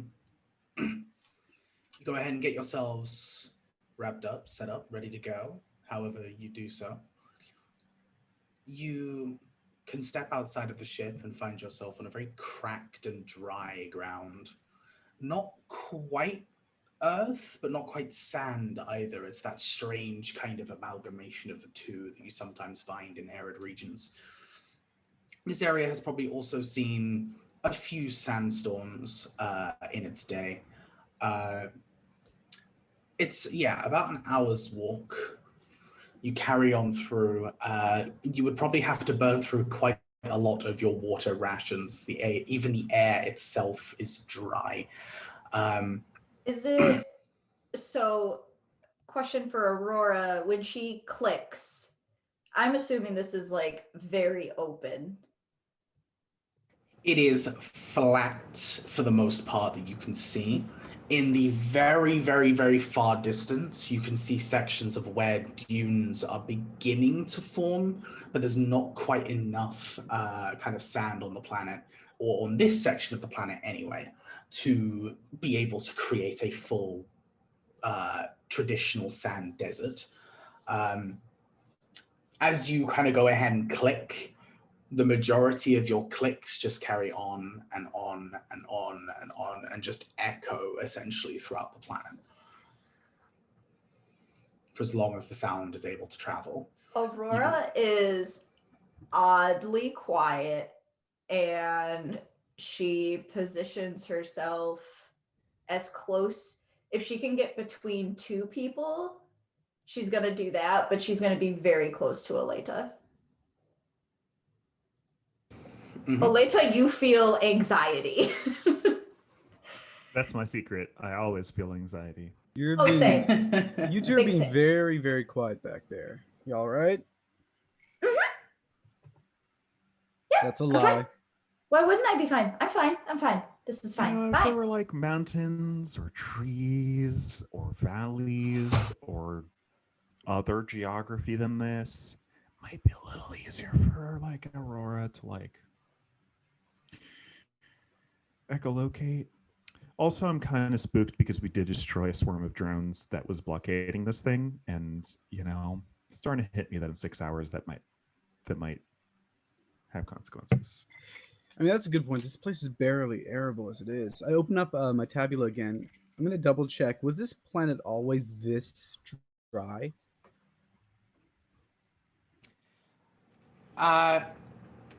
You go ahead and open it up. The planet has been dry for a relatively long time, and that was part of why it was abandoned. It wasn't always dry. In fact, the majority of the planet, if we're talking thousands and thousands of years ago, these arid, dry kind of ground sections were once ocean. And this planet was once a huge water-like world with very few sections of land. But over the hundreds of years and thousands of years that it takes, for some reason, the water just vanished. We're not sure whether it's sunk into the planet somehow, or evaporated, or perhaps messed with in a more man-made way. But one way or another, the area eventually became dry and desolate. It took a few hundred years of scientists being on the planet before it was then abandoned and was untouched for a good few years before it was cordoned off about 50 years ago. Ish, how are you holding up? Huh? Dish, how are you holding up? I say as Aurora is holding you by a string. That's just like move, like fiddling with their equipment. I was like, I'm fine. It's this is not right. I mean, planets are like stations. They are closed systems, but they have this whole gravity holding everything in place, so they can't just vent their entire water supply. This is weird shit. I can't decide if it's exciting or absolutely shitting terrifying. I think it's both. I'm not sure, but I think it's both. How are you? You know, I mean, I don't think it's fully sunk in yet, but I'm starting to have some concerning thoughts about our exit strategy. Also, all of Aurora's concerning thoughts about our exit strategy. And in terms of why this place is an arid desert when it used to not be, I would never underestimate the sheer short-term irresponsibility of people who have so much power that they are in charge of planets. But it is a little suspect, yes. I mean, if it's people, that would be quite reassuring, actually. No, that's just like, right. You know, destruction of planets, that's what we did through our entire histories. I understand that. Yeah, but if like it's some cosmic effect we never heard of, it's still here. If it's people, they're no longer here. Like There's one literally big, one living person here. one big asteroid. Why is this planet cordoned off? I mean, it's a desert. that's a good question. It's Because called it's dangerous, water? which means Yeah, it's dangerous. I mean, we haven't seen a giant worm in the last 5 minutes, so I don't think we will see one. What else could it be? honestly If it's giant worm, quite a lot. I mean, do you want me to list the various things it could be just from what I know about Please, desert for the love planet? of all that is holy, do not do that. Yeah, good. At least we're past the whole I'm fine part of the conversation. I hate it. I hate that. Look, I'm not going to sit here and say that I know what happened, but I will say if it's man-made, it's pretty quick. Like, we took ages to destroy one planet. This thing was destroyed in maybe a millennia. I mean, more tech, faster speed, Still, destruction. yeah, but to suck all the water, there'd first be a gigantic flood. There's no record of that. We're going on past the point of conceivability. Something is wrong here. As I mentioned, not right. Maybe it was man-made. Maybe that's why it became cordoned off, is because someone did something or tested something on this planet, or Yeah. is doing so. If it's man-made, it's pretty dangerous. There's another option that we haven't considered, that it's a bit of both. You Well, know, probably the person that lived here for God knows how long will know. Let's go and ask them. yeah, we should message them. Just, let them know that we're... Hard, we are coming. Sorry. Hi, it's us, it's friend. I was thinking more along the lines of our ship is damaged and we're just hoping for some aid. A lot of them. What? I mean, you're good at it. You can do that. I already sent hard. Look, type up the message and then DM it to Dish. We'll then send it to the it's like forwarding an email to yourself. Yeah, all right. And I type up a message that basically undergoes that, our ship is damaged. We're basically we're in need of some repairs and probably in need of a place to sleep tonight. We're lying. Just lying. We apologize so much for the intrusion, but we're hopefully lying. What if we are not lying? Have we checked if we are not lying? No, I'm lying. But have we checked No, if the ship is okay. It sounds like you're trying to use your empathy to manipulate them. Yes. Over text. So we're going to do a few checks here. Great. You can do a manipulation check. I want everybody else to make an observation check. Apart from Aurora, who's not here right now, who will need to do a mystical powers check. Hey, Ray, take another darkness point. So that's 4 I have now in a one-shot. Yeah, you're welcome. My God. I don't know what the normal number is, but yes. I can do my really cool stuff with 3 darkness points. 4 is just a treat. One Enjoy success the and gravy, my observation. friend. One success and observation. One success for me. Should I roll observation too? You're going to be focusing on the message, so Got it'll it. be just manipulation for you. 2. Okay, that's pretty good. So you don't get a response. And as everybody else is starting to look around, you can almost see where the heat begins to distort vision. Mirages start appearing around you. Just strange visions of parts of your own life that appear to be just appearing before you. What would be the most terrifying memory in your past Here that we you would see go. in front of you? Here we go. This is the content I was here for. I will start with from left to right on my screen. So, Dish.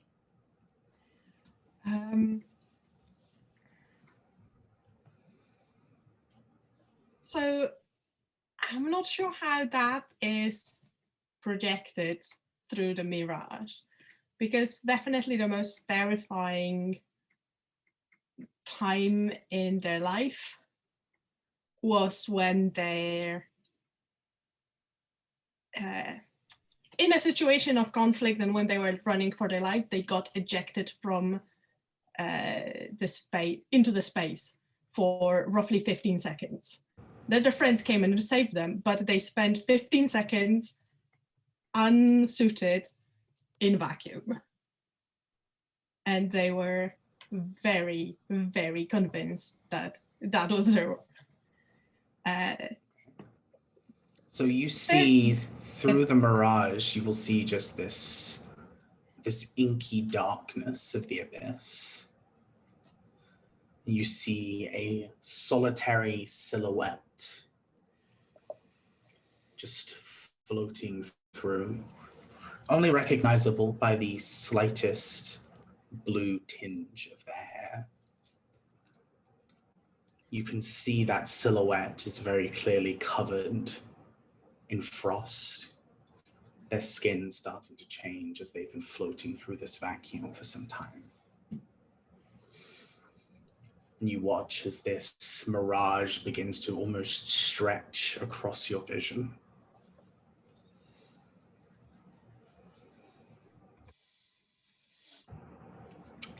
Zubair. Ooh. It's honestly the most boring vision from one sense, because what Zubair is seeing is like a customs officer, but for him it's it's a reminder of the worst moment of his life, crammed onto a refugee ship with dozens of others like him, and having to desperately argue with guard after guard, point out obscure rules in a desperate attempt to get them food and water and one day out of there. Okay. And this vision appears almost worse than you remember it. Yay. Everyone around you seems more desperate. The people you're talking to seem to be more dejected and uninterested. And this view, the same as Dish, is beginning to stretch across the entire plane before you. Aurora, now that you're back, I need you to roll a mystical powers check. Blake, We love to see it. what's the most terrifying moment of your life? So for Blake, it would be so it's on her home planet of Raxel, and it's very much like war-torn battlefield. And this would be, this would be probably like her first experience of properly being right in the thick of combat. And it's sort of the moment where she sort of has realized that what she thought she was fighting for, or the people that she was doing so for, weren't who didn't have the same things in mind that she did, and basically sort of her whole security of the world and what was important and what she was fighting for and protecting for was sort of collapsing, as well as obviously losing colleagues and things. But yeah, both there's like the actual physical combat, but also it's like how this when her sort of world was shattered, that what she thought she was doing right to protect wasn't the case. This vision is far more brutal than you remember it. A lot more chaos, a lot more explosions, a lot more bodies, and you notice as your past and your present seem to leak together. You find yourself pulled over a trench, wounds covering your entire body, and as you go ahead and crest it, you see the wreckage and remains of a familiar ship with very familiar bodies scattered around the outside of it.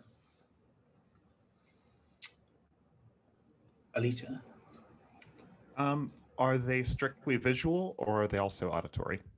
It can be either one. I just need to know which one for what the flavor of this They is gonna be. are auditory as well, yes. Yeah, It is okay. a very vivid hallucination. So I think there's the vivid image. And Alita, when they first joined, they spent a lot of time talking about this. So all of the image is pretty clear of just sort of like Alita sitting at a desk. There's a darkened face and silhouette on the other side. And Alita is sort of beleaguered and exhausted and tired, wearing a plain white lab coat and just saying, I'm really sorry. I know it's already been past deadline. It's just, I can't make sense of the scans. Like, I don't know if there was a problem with the signal when they were being recorded. It's not even negative data. It's just, I can't make heads or tails of it. And then there's just the voice on the other side being like, look, don't worry about it.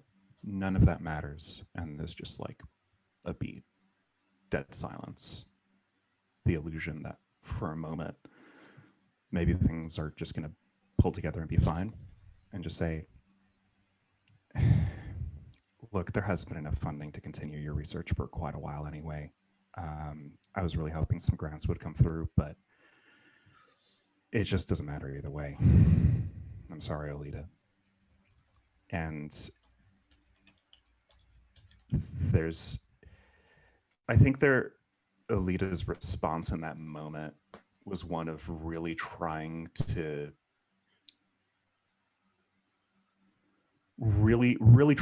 give the person the benefit of the doubt, really trying to give their employer the room to say like, oh, this is all just a bureaucratic misunderstanding. But at this point, they've kind of heard the same story lived out from all the previous students too much.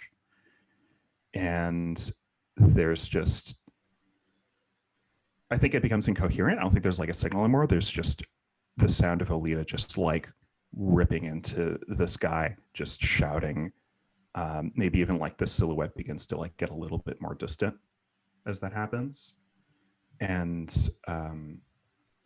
then just sort of like security coming in and escorting Alita out of the university. You find that your emotions, even with that reaction, are just far more intense than you remember them being. Sadness has turned to despair. Frustration has turned to anger. And having been wearing the helmet, Aurora, these feelings of rage begin to set in that aren't your own. What was your mystical powers check? Okay. You realize that the rest of your party has stopped moving. You feel that little ribbon suddenly tug as you've been walking forwards.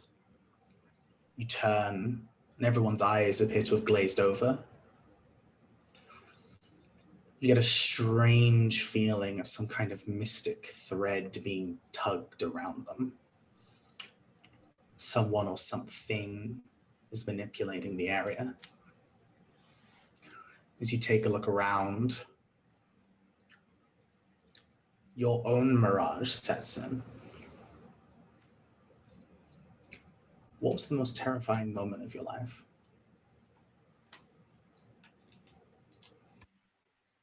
Night that she ran away and she had help from a friend. Together they navigated dark caves until they made their way out. And when they did get out, it was nothing but vast openness. They had never been on the surface. And they got lost. There was nothing for clicks to bounce off of. In a way that Aurora couldn't hear or see, rather, what was coming. Her friend didn't make it. Some creature, something on the surface attacked, and all Aurora can remember is the deafening silence. The vast nothing, the vast openness, and not being able to see. And the silence begins to set in again around you. You feel that nervousness, that anxiety, that fear begin to overcome you. You know that something's manipulating you. You know you understand the mystic arts, but right now you're just too overwhelmed. You can't quite keep yourself in control enough. And as these mirages begin to intensify for everyone, they are suddenly broken by the large cracking sound of a thermal rifle slamming straight into the ground. Your vision suddenly comes to as you find yourself back in this arid area. You all simultaneously look at each other and find that although you are panicked, some of you sweating perhaps, others of you perhaps with difficulty breathing, you look forwards as a new figure stands in front of you. You would see an older woman, probably around 60, with very long white hair that seems to flow in what little wind there is here, holding a large thermal sniper rifle in one hand and a shotgun in the other. She simply looks to you and says, "Planet's haunted. Told you to go away." And you didn't.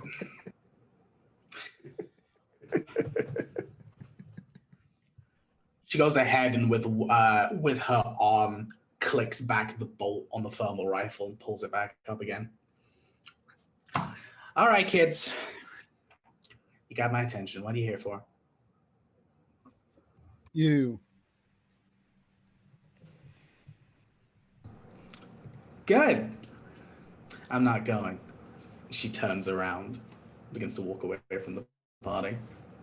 Well, wait.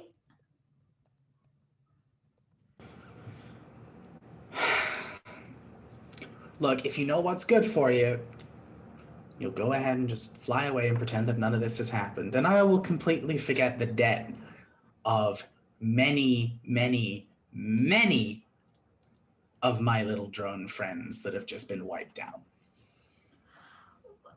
Are you here on purpose? Yes. You don't want to leave? No. Not particularly. I'm retired. Do you know who Peace Sword is? I've always told him that is the dumbest moniker he's ever come up with. It is. It's pretty bad. It's also really obvious, considering his first name also starts with a P. He's a smart boy. Okay, look, this whole, if you know what's good for you, you'll XYZ. Guess what? We don't know jack shit, okay? Please be a little bit more helpful in terms of the information we need in order to handle this situation well. Planet's haunted? What the fuck was that? What was that whole thing? All right? Fucking don't come in. What is the backstory? Like, help us out here. Give me something. Give me something.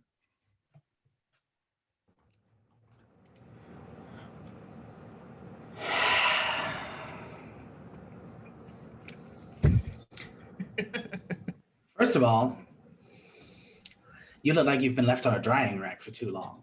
So let's get you a drink first and foremost. Come on, it's just a few minutes.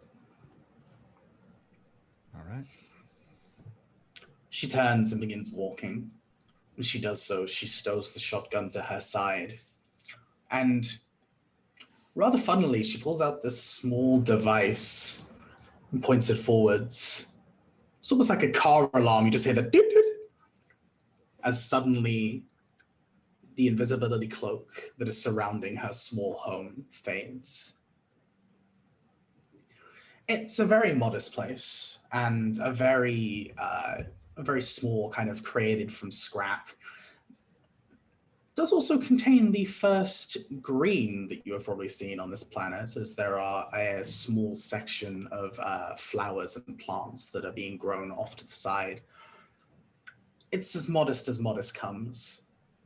You see a rack of multiple different weapons, 2 gaps from where the rifle and the shotgun clearly should be.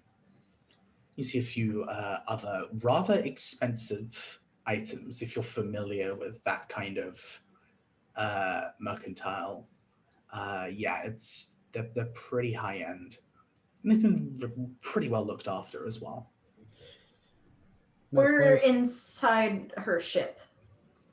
House. Her house. House, okay. She goes ahead and opens the door, and she doesn't bother inviting you in because she assumes you're just going to follow anyway. There's a few chairs inside. She goes ahead and pours out some drinks and just leaves them on the table. She tilts backwards, and it's now that you realize, as you're staring at her, one of her hands is completely mechanical. Appears to be a self-made job. Very functional, but not very pretty. She appears to be in these long kind of this long kind of coat. Definitely some kind of torn apart military armor underneath. Functional shoes. You know, she's definitely she's been around. She's done a few jobs in her lifetime. She leans back. It's just like, so is it just me, or did he send you to gather everyone else as well? Yep. Everyone else. What a bastard. I told you it was going to be one of these, didn't I? I said it was going to be one of these. Turns out to be one of these. You're All muted, right. Anka. Anka, you're Yep. muted. So they folds their helmet back in and they're like, oh.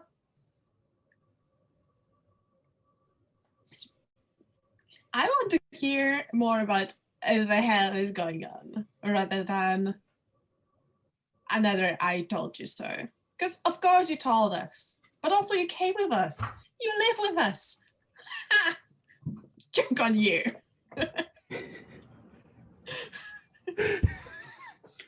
You have quite the relationship here, apparently. All right. We bicker like an old married couple, and we fight like a divorced one. And there's 4 of us. We're a family. There's 5 of us. There's 5. Gotta of count us. yourself as well there. I did the -1 thing, but also one of us. Never mind. Yes. I don't care. Oh. Anyway, so why are we being sent to collect you? All of you. I knew he'd do it one day. We're an old bounty hunting gang. An old bounty hunting gang. We retired a long time ago, but our friend there was always about just one more mission, just one more heist, just one more break-in, just one more. And it just kept going on and on and on until we failed a mission. We realized that age had caught up with us, so we retired and went our separate ways. I much prefer being alone. So I made sure I'd be left alone. Go ahead and do our thing. That's the second part of the mission. That's the second part of the message. Dish, pull up the mail you got. See right at the end there, it says specifically if you want to join us. In Ray, didn't it say something like that? Like right at the end, it was yeah. She just chuckles and just says, "Oh God, he's trying to rope you lot in it too." One last mission. Bastard. She says again, kind of under her breath. You can see a slight smile beginning to crack across her face, though. But you're gonna do it, aren't you? One more.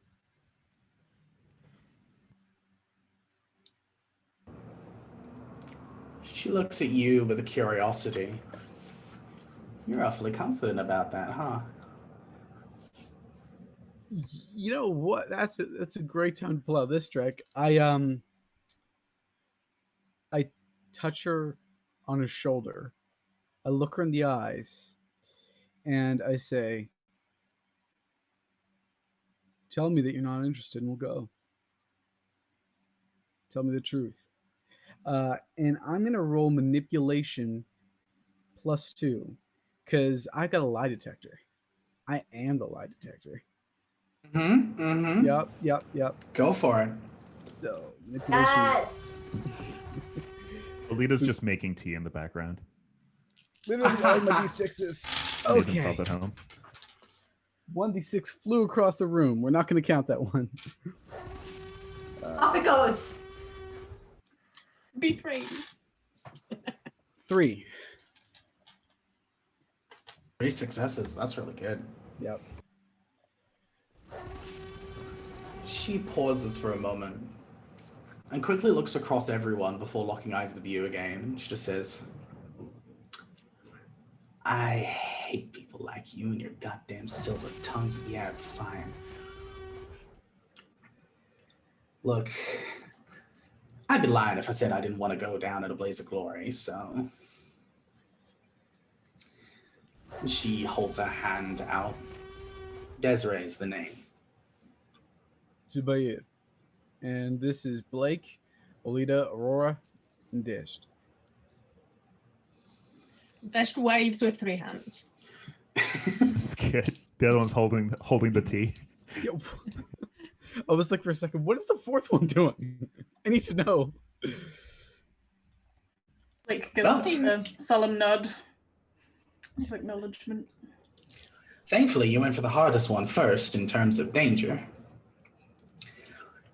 Anton is handing out in Pulsine Alpha, which is, well, it's supposedly a up-to-date and relatively technologically advanced city, but it's very much a hive of scum and villainy at the same time.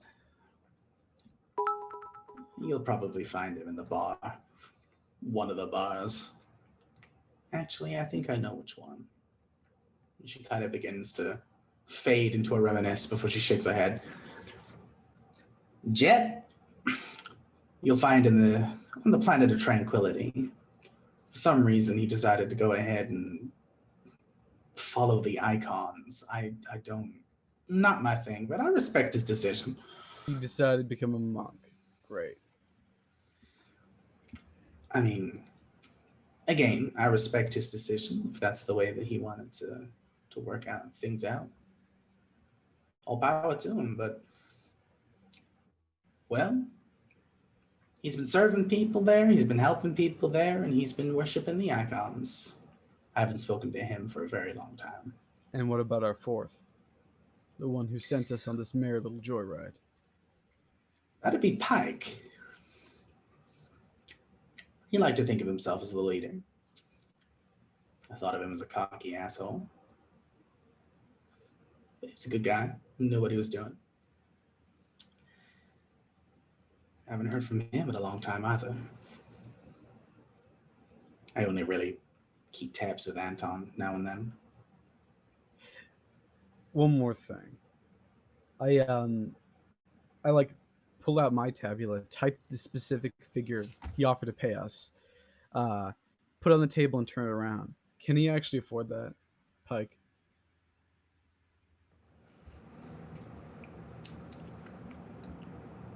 And a double for completing it with us. That's... She pauses for a moment. Just... That son of a... So that's where that missing bounty went. And she kind of grits her teeth, runs a hand through her hair. All right. He won his little game. Yeah, he can afford that. Oh, Hey. wonderful. Hey, Desiree. I'm gonna put down cup of tea in front of her. Why are you here? Why this place? Why Haunted Planet? Yeah, there's like a lot of planets and stuff to choose from. I feel like this is a very strange one to pick. This planet is scarred by what happened to it a little while ago. I don't know the specifics, so don't bother asking. But I know that there was a lot of not human stuff going on. They say humans are social, but nah. It's better to have solitude by yourself rather than feeling alone in a group. It's a lot worse of a feeling. So where better to hide than a place that no one would want to go, and then slap on some extra defenses. It's too expensive to come here when there's nothing else on the planet worth a damn. Alita sits down across from her, takes off the helmet, and is just like, you are so selfishly self-flagellant. There is no reason to put yourself through this. This is... You could just go to a place where you'll be alone, where you'll not be found, and you can do your fucking solitude shit. But here, you go to a place like this when you want to suffer. When you want other people to know that you're suffering. I think what he's asking is, what are you paying for? What is your penance for? Because it's not only you, is it? Now, no one goes and devotes their lives to the icon because they did good in their life and they're happy and satisfied with their surroundings. Seems like Pike's the only one who's lost in the glory days. Everyone else seems to have come to the light. You don't hide unless you have something to run from.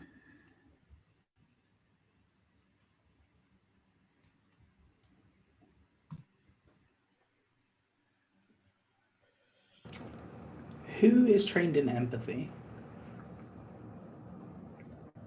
Okay. Oh, trained in empathy? Yeah, or who has access to empathy, because it's a special skill. Wait, no, not empathy. My brain.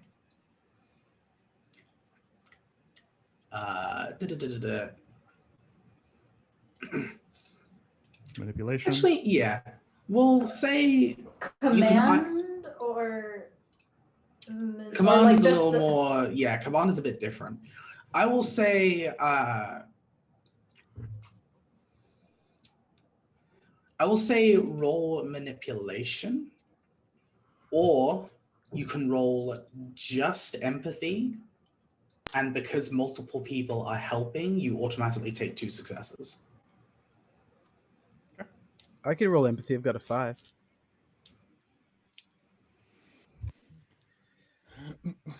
Would you like to roll empathy, Alita, or Shy? You're the face, and I don't think Alita's really invested in the answer. I think Alita just wants to just throw in their face how self-important she's being right now. I think you're very important. Okay, that is 2. Okay, plus the 2 automatics, that's 4. She pauses for a moment and just kind of begins to think everything over.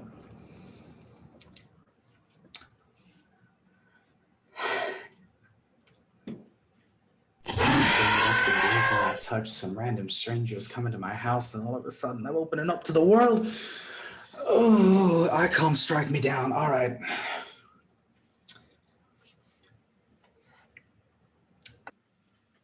I missed something.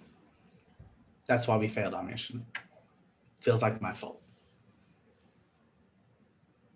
How much do you want to bet that the others feel the same? Probably. That's how all of those awful hollow vids go, right? Oh yeah. And then everyone comes together at the end and has a good old cry.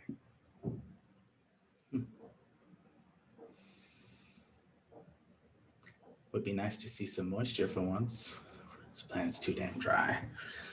Yeah, all right. Yep. You talk me into it. I have a tendency to do that. Do you need any help packing? I already have a lot to my name. She kind of just gestures around at the relatively tiny and empty house. The majority of you being in here has taken up most of the room. All right. The next 2 are going to be relatively easier. So, well, I hope so. Easier to find, anyway. Let's go. I think at that point we head off to the ship. Mm-hmm. Yeah, that will be like, that's right. But what do we need to do for those illusions not to work on us? Because we're not doing that again. Would the secret? Aurora know if, like, sort of putting a barrier around them using her mysticism to, like, block it out, if that would be possible? Certainly could. Desiree also responds. Right, yeah, that. She turns and takes what appears to be a small red herb from a little pouch and just says, "Don't eat it. Keep it between your teeth. It'll hurt like hell, but it'll keep you in the real world." I could also try something that's not that. It Dash like carefully takes I the felt it, but I couldn't stop it in time. Sorry. All right. She just puts it between her teeth and walks out. Grab I'm a gonna- fucking I'm gonna put anti-trauma up- bean. I'm gonna put up the anti-trauma barrier. Please. Roll a mystical power check. Okay. Please. How can I assist this somehow? Can the helmet be a way of helping with this? Yeah, considering that you have the helmet, I'll say you can roll an extra dice. All my d6s.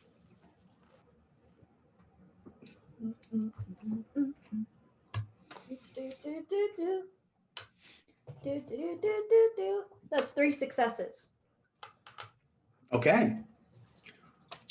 You go ahead and kind of bend what magic you know. You are pretty confident that you can go ahead and keep everyone okay enough to go back to the ship. And go back to the ship, you certainly can.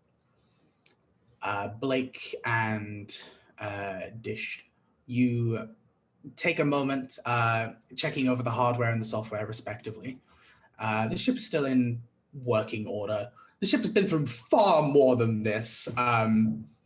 Yeah, your skill with piloting, thankfully, has reduced the amount of damage to merely cosmetic.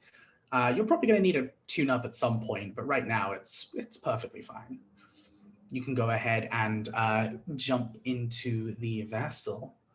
and make your way to either Pulsine Alpha or Tranquility, depending on where you would like to go. I could do with a drink. Party! Why don't we That's go my to vote too. Pulsine Alpha? All right. Also, before we go, Dash will like try to be very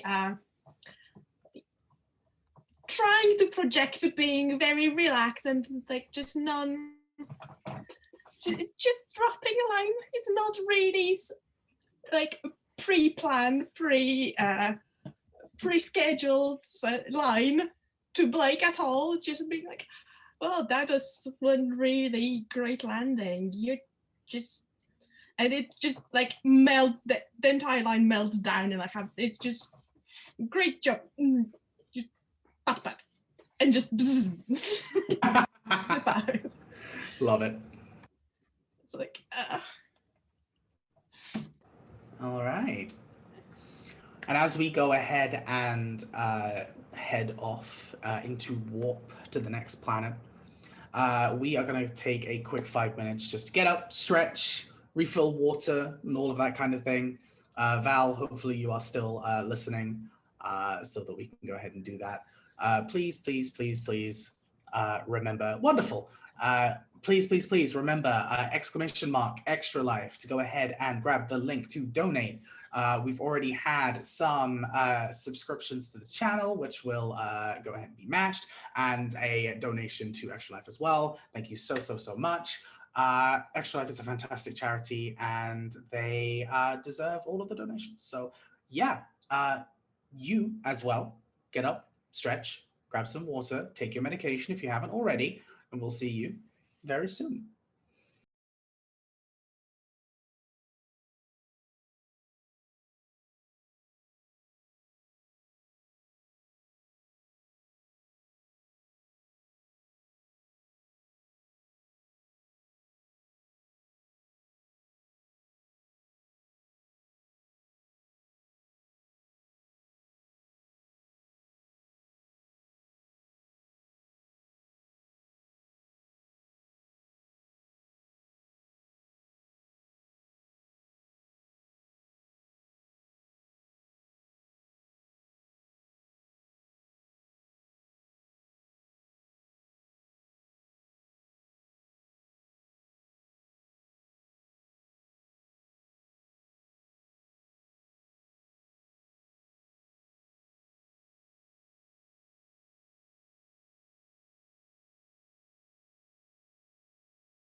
All right, we're back. We are stretched. We are watered. We are fed if we required it. I have dark chocolate orange. I'm a very happy Ray. Welcome back. We're going to be finishing off this wonderful game of Coriolis with this wonderful cast. Just a quick reminder that we are doing this for ExtraLife, a fantastic charity. We are going to be having various different games on the Valdriath channel. It'll be three games across 3 days. Today, the 6th, all the way to the 8th, is going to be fantastic. There's a whole bunch of different TTRPG systems and a fantastic variety of castmates as well. Go ahead and throw in !ExtraLife, as Valdriath has just shown us there, to go ahead and pull the link up. Also, any subscriptions will be matched with donations as well. Go ahead, and if you have anything to spare, I know 2020 has been a bit of a hell year, but if you do have any pennies left, that would be super, super, super appreciated, and you'll be helping sick kids be able to enjoy their time with some fantastic games. Yeah, where we left off, our group was approached was received a mysterious message offering 10 million credits in order to collect 3 individuals from 3 different planets and bring them to them. It appears as though, having gained the first individual, Desiree, that this is an old bounty hunting crew. Their leader, Pike, is trying to take them for one last mission and one last ride before they remain retired. We decided, as a party, to travel to Pulsine Alpha, which is a relatively large planet that is mostly industrial. Zubair, you are probably going to have to find yourself doing most of the talking as you arrive at the planet out of warp and are immediately accosted by individuals requesting paperwork, identification numbers, etc., etc., etc. It's a rather long and grueling process, but you're pretty learned at this point by now. You can go ahead and, perhaps with a little help from Dish, go ahead and get enough numbers and qualifications and guidelines to get through and get landing permission on the planet below. The planet is probably the closest comparison would be Coruscant from Star Wars. The entire thing is just one huge mega city, essentially. The whole planet is full of advertisements, of people, of transports. And as you land, you notice the Desiree immediately leaves the ship and just turns to you and says, "Come on, I know the way." Is this place more crowded? Like, is it like buildings? This place is rammed. There are so many people currently flooding the streets, whether they be individuals who appear to just be traveling back home from work, or people trying to sell things, or propaganda for the various governments vying for control of the planet. Yeah, this place is rammed. I'm more comfortable. Aurora's back to babbling about things that she's hearing as she's passing, like, "Oh, that was a really weird conversation.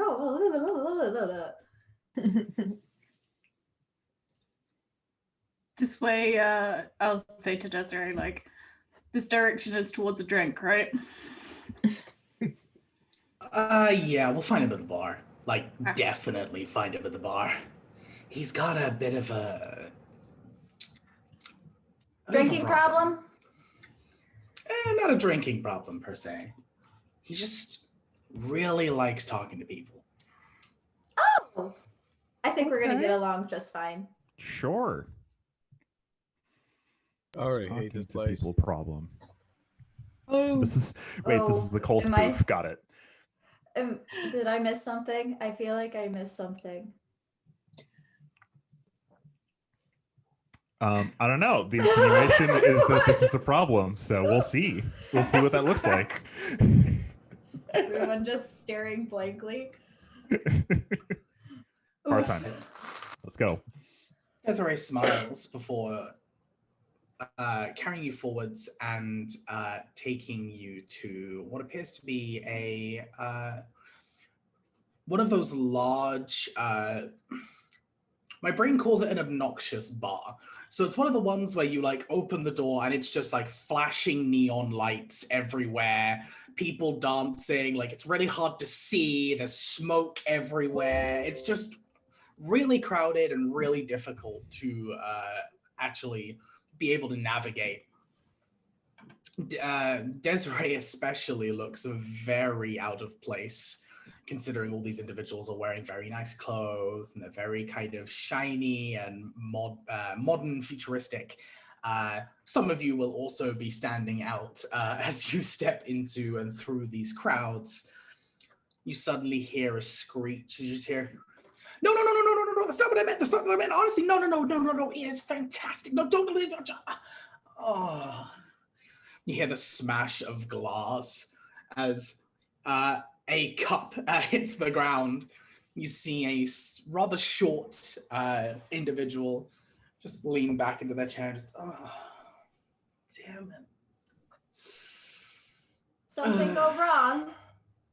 I lean to Desiree. It's like, is that your friend? Desiree turns to you and just rolls her eyes. Of course something went wrong. Something always goes wrong. Oh, I can't believe this. The cup didn't do anything to you. Of course it didn't. It's a cup. What's it gonna do? Well, nothing now. You broke it. Right, listen here. He turns around and points towards you and immediately looks like he's like seen a ghost as he sees the party and just goes, Hi. Desi! He's immediately slapped as Desiree just strikes him across the face. Don't call me that. Oh no, of course not. It's been a while. How's it going? You watch as he immediately slinks back, a little nervous. Alita turns to our adventuring party and is just like, please never let me end up like this. Oh my god. What would your bad nickname even be? A Letty? It's just too many letters. Ollie? Oh, I am not calling you Ollie. good. I've dated too many people named Ollie. Never end well.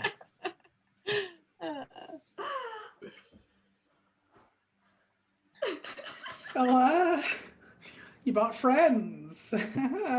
What's up? We're not taking friends. I would say taking firmly these, acquaintances. Something close to kidnappers, but not exactly that either.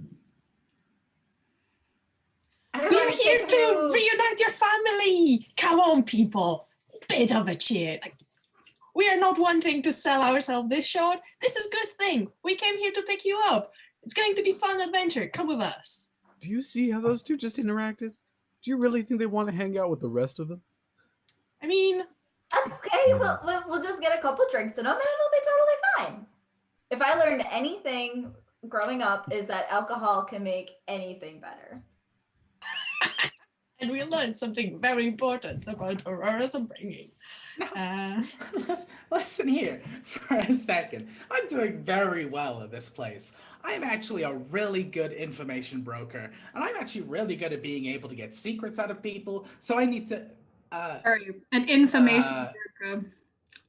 And he kind of, as he looks to the left, this large humanite individual is beginning to step forwards, and he just goes, let's go now. This should be a switch around the table and just bolts for the door. Amazing. Somehow I expected that one to happen. Yeah, just like, maybe I want to accidentally cause a little, like, be the last person from the group leaving the building. And basically kind of delay anyone trying to follow us by getting stuck in the door. Or like, oh no, my teacup. Oh no, this is so awkward. I'm very sorry. It's like, oh no, and if someone tries to help, just to like delicately smoosh their hand to the wall with like, oh thank you, oh I'm so sorry, and generally make sure that he has like 5 minutes extra to get to the ship. Okay, I'm gonna wait nearby just to make sure that that's just have to leave alone, and more importantly, if the dude still follows, I'm gonna pull out like the tougher guy moves. Nice. Blake At has command. Blake I has not also left have the a table. gun, guys.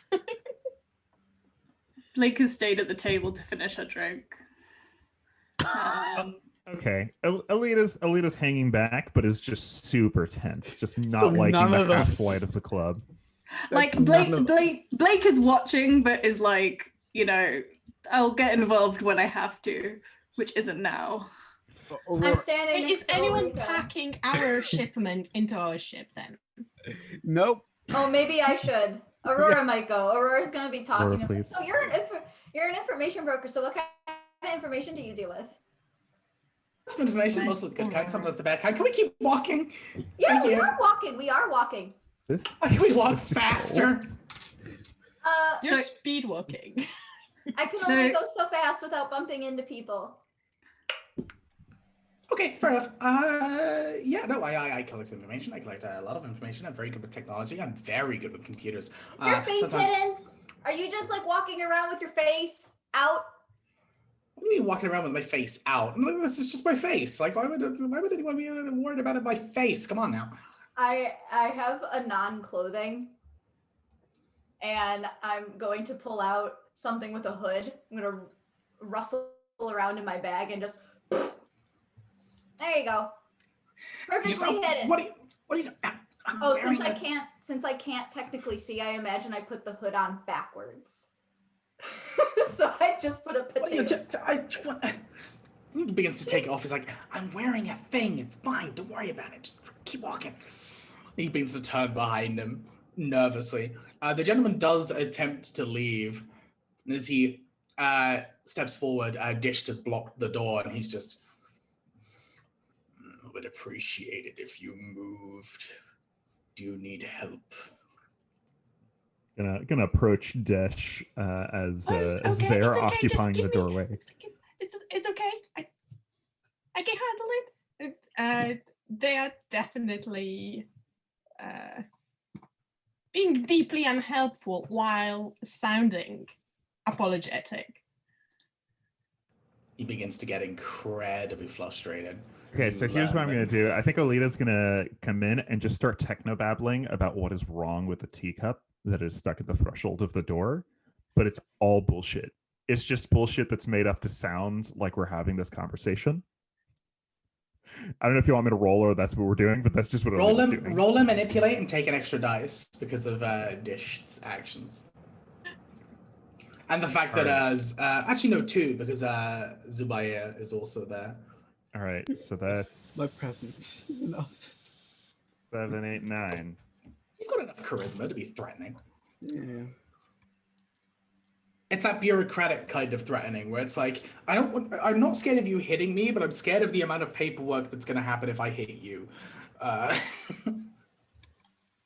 Oh, I can give you paperwork just for thinking about hitting me. All right, 4 successes. 4 successes. Sweet. Okay. Yeah, I mean, there's few things more dangerous than a scientist dropping spit facts. Like, this is a fucking episode of Vsauce that makes people not want to be in this conversation anymore, and that's what I'm doing.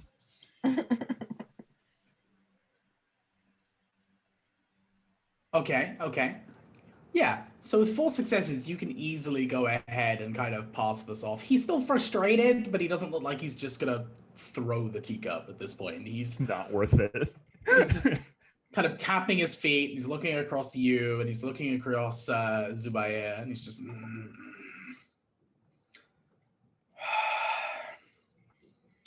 The faster you'll be able to do this, the better. I have business to attend to. Thank you. Oh, of course. It's just, it's incredibly embarrassing. It's just, sometimes some electronics interact poorly because it's a thing. It's a new thing, but it's a thing. But yeah, basically, I'm just trying to give them a few minutes, and when he looks like he is about to explode, I just, oh yeah, there you go, like flip a switch, and now it's moving and it's great. Very good. I give Desha a low 5. Hello, 5. So Yep. as these guys have orchestrated the sort of distraction or the time wasting endeavor, basically Blake has sort of been trying to sit, you know, nonchalantly at the table basically, and then as soon as the guy actually gets out, she's gonna get up to try and follow, basically. That's her plan, but to try and be like, yeah. Okay. You go ahead and watch as this large individual, unfortunately, as soon as leaving the club, turns the opposite way,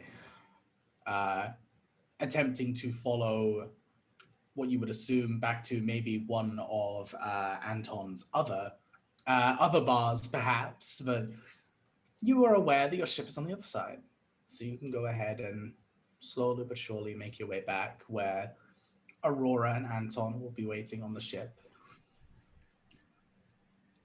Alita's doing like a very paternalistic check-in, or maternalistic. Either one's fine. I was just like, how everyone's doing. Did you get beat up by a strong guy at a bar? You know, how's that headache from earlier? I will say that while Aurora is generally enthusiastic about most things, she is wary of bringing strangers into their house. So very pointedly, like, not showing him around the ship. He is just in like the bridge, like when you first walk in. Yeah, they guess the guest quarters. You know. Yeah. Aurora's not like, oh, and this is where all of our stuff is, and oh, look, like, no, none of that. I'm still probably talking his ear off, though. That's fair. Very good. Especially Aurora's doing the Aurora thing. Seems good. And making sure he doesn't pull any funny shit. Yeah, he. I want to just check him for equipment. Like, does he have anything to hack us? Because he said information broker, and I'm like, he's not hacking into any of our systems. Not that you can see on his person. Okay. Currently, like, there's nothing on show. But he's clearly wearing also a disguise, right? As you go ahead and all step on the ship and close the door, he goes ahead and taps a little section on his temple, and he kind of pulls away this face covering weave. As he does so, his actual appearance then takes stock. He is young, supremely young, unnaturally young. He looks probably about 16 years old, even though he very clearly is not. Yeah, he's about 16. He is 16 in appearances. Yeah, 16 in appearances. Dark skin, quite short hair. The kind of is, it's kind of that kiddie gel mohawk that kind of goes all the way down that you used to see in like school. Oh Lord. And he kind of looks at Desiree, and it's just, so what the fuck's all this about? What do you think? I don't know. I've been busy looking at stuff and people and organizations and stuff. You hate it here, don't you? What? And he kind of sits back.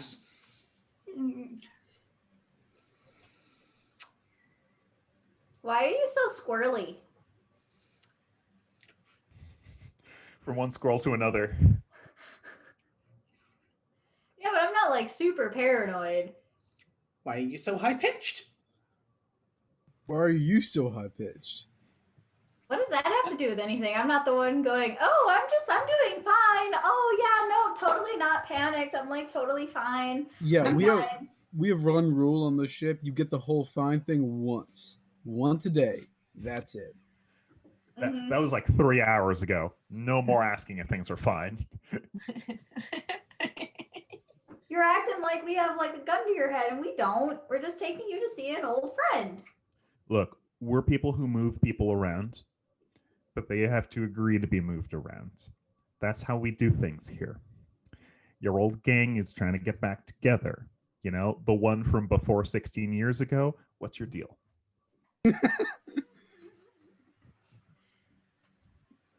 Desiree actually begins to look him over and it's like, we haven't spoken in a while. Where's your communicator? He kind of giggles. He's like, I sold it for surgery. And That surgery? yeah. Is He that kinda- just cosmetic, or is that like with proper deep cell renewal or whatever you call it those days? It's expensive. I don't know. I just. Okay, I'm not like a super nervous person, but your laughing's really making me nervous. You were Fine, just, like, I'll just- I'll just come radiating out and say it. nervous Why energy. did you choose to look like a kid? Because people don't really think that kids are good at anything. You see a No, kid I- at a terminal and it's like, oh, look, the kid's trying to play games. Ah, not like, I'm hacking into your database. Fuck, the immortal hacker kid is right. I would have never suspected him of being an immortal hacker kid. One, he's not actually a child. He just looks like one. Two, not Yes. immortal. He's still gonna die. You're Not now, I Sure, hope. And you just hear the click of the shotgun as Desiree says, keep pushing your luck. okay. And three, you did all this just to sneak into places and hack them? But you Yeah. sold your Oh. communicator. You're a terrible information broker. You don't actually broker information. You got to break into places to find the information because, oh boy. That is insulting, frankly. It's also 100% accurate, isn't it? He doesn't respond. He just slinks back into his chair a little bit and huffs. Oh, Adam Ali is out here with the zingers. Damn, roasted. There is not enough ice on the planet. okay. Nope, So there's that. Dash will just go like and pat him on the shoulder.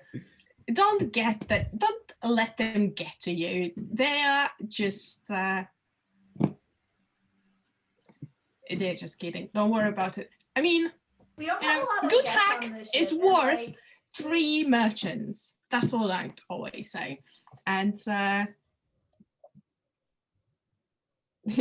and try to tell otherwise. And I'm hacking the fucking coffee machine.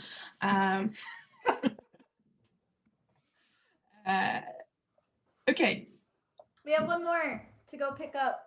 Who's this one? But yeah, but important question. Is it okay for us to lift off now? Or do you need to take anything with you before we go to meet Pike? Well, hang on a goddamn second. What is in it for Sure. me? Where am I Money. going? Probably. Money. I'm pretty positive Yeah, it's right. money. He just nods. Oh, good. I don't have to bring out your gentleman collar. Uh, How did you piss that guy off anyway? I owe him money. Was it surgery money or other money? Yes. That was actually going to be his response. Yeah, he's just gonna go, yeah. Yes. Anyway, okay, fine. I'm convinced. One condition. And he turns to Desiree. Don't point that thing near me. She just holds the rifle. Desiree, we There have a is rule on the rules ship. Yeah. No projectile weapons can be discharged on a ship. It's a fucking spaceship. Do you want to die without air in your lungs? There's I some don't. space between us and the infinite vacuum. What the No fuck is happening with projectile my weapons mean- on the ship. I never said I was going to fire it. I was just going to say I was going to point it in his direction and haunt him the entire time because it's funny. I You mean, could also hit him with it. Pretty good blunt Hey, weapon right hey, there. Desiree, sure. scrub a little bit more than this. She's like twice my age. Yeah. A little bit more She's than like this. 60-something years old. She's like, look, when you grow up, you go from a child to an adult and then back to a child again. It's just how it works. Now that's the content I'm here for. So I think as this conversation has been going on, by the way, Blake has like gone to the bridge and has basically tapped in the next coordinates, and like partway through this conversation, suddenly everyone that stood here will probably lurch because she's basically just throwing the ship ready to go. Just Yeah. as you go Like to grow work. just a little bit, and then everyone's like, and then Time to meet the monk. I'm excited for what Ray's going to throw at us here. Okay. assume we're going to jet right at Tranquility. Yes. To pick them up. So Tranquility is a one-planet system that has a planet of the same name and seems to orbit around. Interestingly enough, it doesn't orbit around a sun. It orbits around a black hole. Great. I called it. I was like, he's gonna say a black hole. He's gonna say a black hole. He's gonna say it. It's a black hole. That's really It's fine.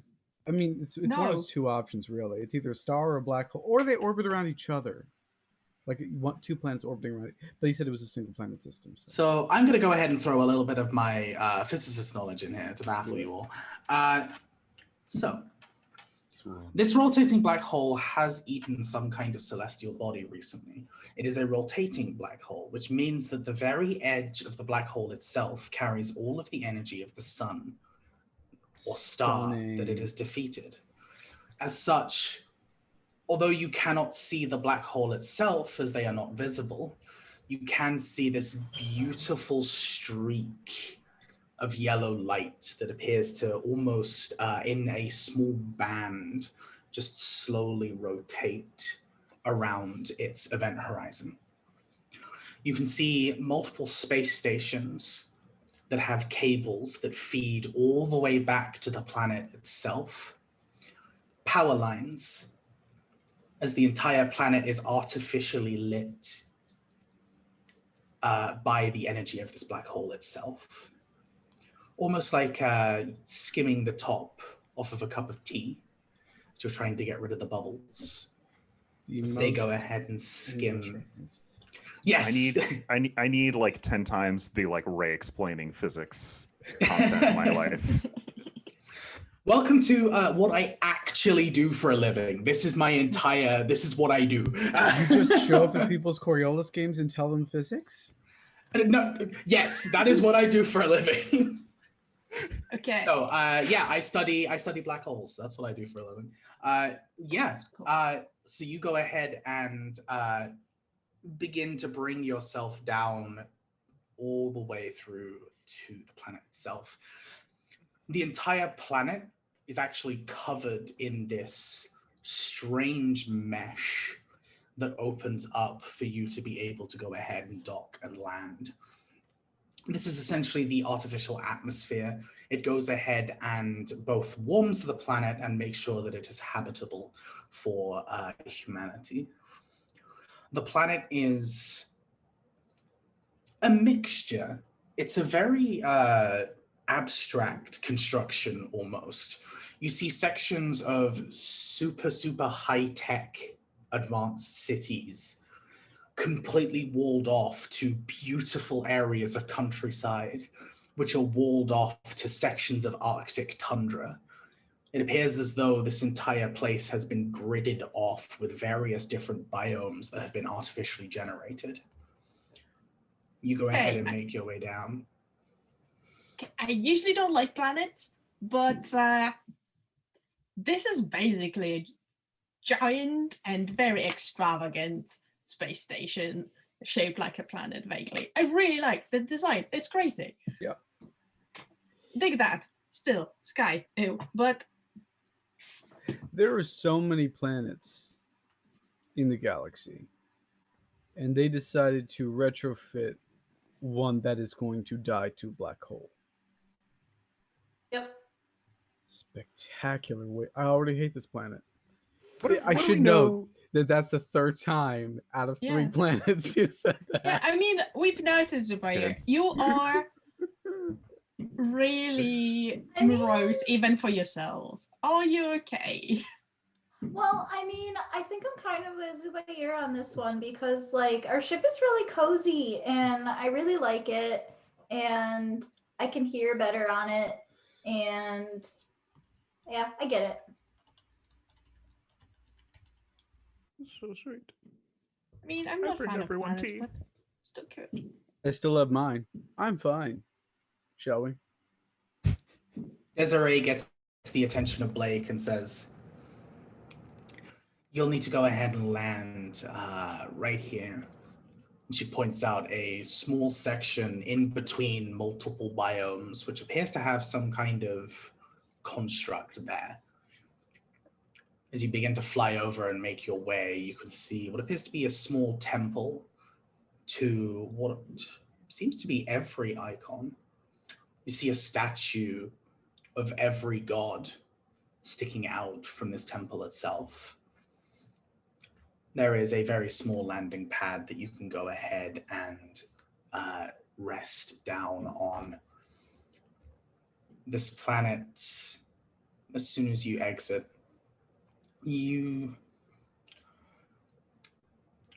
strangely, it just feels natural. They've managed to replicate the biomes perfectly. Everything down from the scent and the smell and the temperature. Hell, the entire planet seems to have the correct gravity as well. And you step out towards this temple and are Shit must be greeted. fucking expensive. Oh my god. Oh yeah. Oh yeah. I mean, sometimes you make a gigantic, highly technological piece of art, and it's fine. It's going to die to a black hole. Everything is going to die. It doesn't Well, make it any less beautiful. Some things are going to die sooner than others, and it is valid to compare them. I feel like Zubair is just constantly looking in the camera like on The Office, just, are you seeing this shit? So here's just like, you know about climate change, right? Right? Exactly. Oh my god, I love it. He just stares directly into your This soul. is a designer climate. It will change only when you redesign it. It's fine. Designer climate, oh my god. I'm gonna cry. If it's a designer climate, then honestly, why is it so boring? This is more expensive than relocating everyone who lives here. They All right, could let's have go. made like animals of salt crystals or something. Red sand. Speeder races. And I'm hate zipping away. I'm sand. like, fine. Don't enjoy anything. Look, we're guests here. We didn't come here to judge their absolutely atrocious short-term incentive system, okay? Let's just go in here and do our fucking job. Oh my god. I'm dying. Desiree, this. I'm so sorry. I'm so sorry. Desiree. Desiree, this friend of yours, there's no vow of silence or anything we got to worry about, right? I don't believe so. In reality, I think he's more of a priest than a monk, but Well, But that's he's bored and wants to go and have an adventure. this one might be hard to convince. Let's just bear that in mind. Hmm. so. I can't explain the adult who thinks he's a child, but this guy seems to match up a lot with you. You don't do this kind of thing unless you're, well, trying to atone for something in your life. He is not trying to atone per se, as Desiree begins walking towards the entrance of this temple. He's trying to live forever. Like, actually live forever. Okay. I hate him even more now. Super weird. You haven't even met him yet. But Superior do is the you president like of the Sad us? Queers Club. You hate everyone. Do you like us? Yeah, I do like you. None of you are any of you chasing immortality? No, Not particularly. Yeah, we're fine. Absolutely no. Yeah, I found thank what you. I was looking for. I was looking for a family. And now I'm gonna cry. Great. I give one of those gentle like shoulder nudges as we're walking. Just a, I know you like me and I love you too. You say you hate everything, but I know your secret. I have literally never said I hated you. Not I know. once. I hate the coffee. Don't hate the company. I love you too. Did he just say he hates the coffee? Oh wait, that's not the point. Oh wait, no. You expect me to gloss over the greatest insult to my people? Oh, for the love of, we ran out of coffee 2 months ago. You've been scraping out junk from the inside of, like, I don't know, the ship, fungi, and leftover espresso beans. Like, what did you think we wouldn't notice? We've all been silent because we wanted to be nice, but I guess we're not being nice anymore. I forgot that we we were established being that. No, yeah, no, you're totally right. It's been bad. Can I retcon something? While I was walking with information not broker, could I have stopped somewhere and got us coffee as a present? We don't have money. That's why we're doing this mission. Yeah, the whole point is you're broke.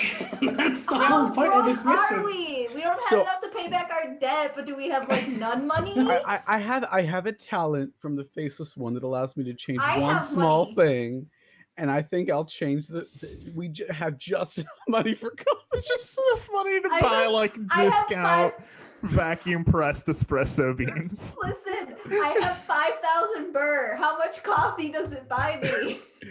Okay, that's a lot of coffee. There's a lot of coffee. I don't know. I mean, so like at my currency, I don't know how it works. Is it the equivalent of $5 or is it like? I mean, I have 500, so I hope I have a 5,000. noble background. I've saved my rainy day fund.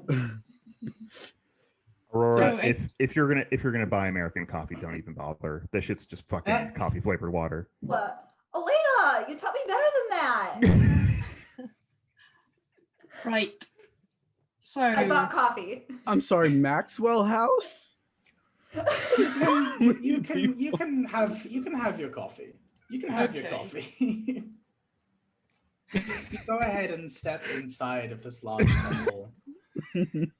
Starting the final leg of the adventure to have with your fucking coffee space brokerships. Yeah, with your space Starbucks. I don't know, like whatever Wait, awful what coffee did you is say on this about planet. space Italians? I am a space Italian. What are you talking about? We were talking about insulting coffee, and I was like, 1 billion space Italians Right. just like that. Zubir had just said the coffee was bad. Yep. No, I mean, but what we're drinking isn't coffee. It's like a low-key poison, but also feed the addiction. So as you step Anyway. inside of this temple, you can see the temple itself seems to be adorned with various kinds of art, whether that be paintings, statues, or these kind of beautiful moving 3D holograms that seem to drape across the walls and the ground itself. It appears to be from various different planets and various different biomes. You step forwards and someone actually leads you to one of the open meditation rooms. As you're led through and forwards, there's only one individual sat there. He appears to be in prayer to the icons, wearing a very simple dress, shaved sides of his head, and just one kind of section of hair in the middle, which is pulled back into a ponytail at the back. He is just sat mumbling under his breath. As you step forwards, your footsteps kind of echo throughout the hall, but he does not appear to look up to attention. I'm gonna walk up to him as quietly as possible. Oh, I like this better. Kneel down so like my mouth is next to his ear, and like in almost like almost without even voicing words, like barely a whisper, say, "The time has come."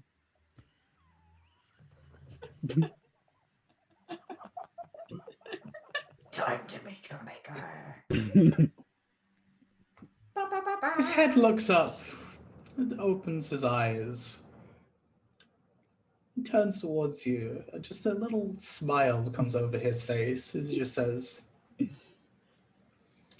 have only just met, but I already appreciate your frame of mind.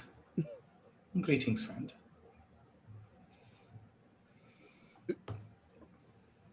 So what were you thinking about? I'm gonna just guess gods. Possibly Simply also, praying. yeah. Praying for Awaiting. what though? Awaiting the beginning and the end. Well, Oh. this is a. So here we have a beginning. You need to come with us.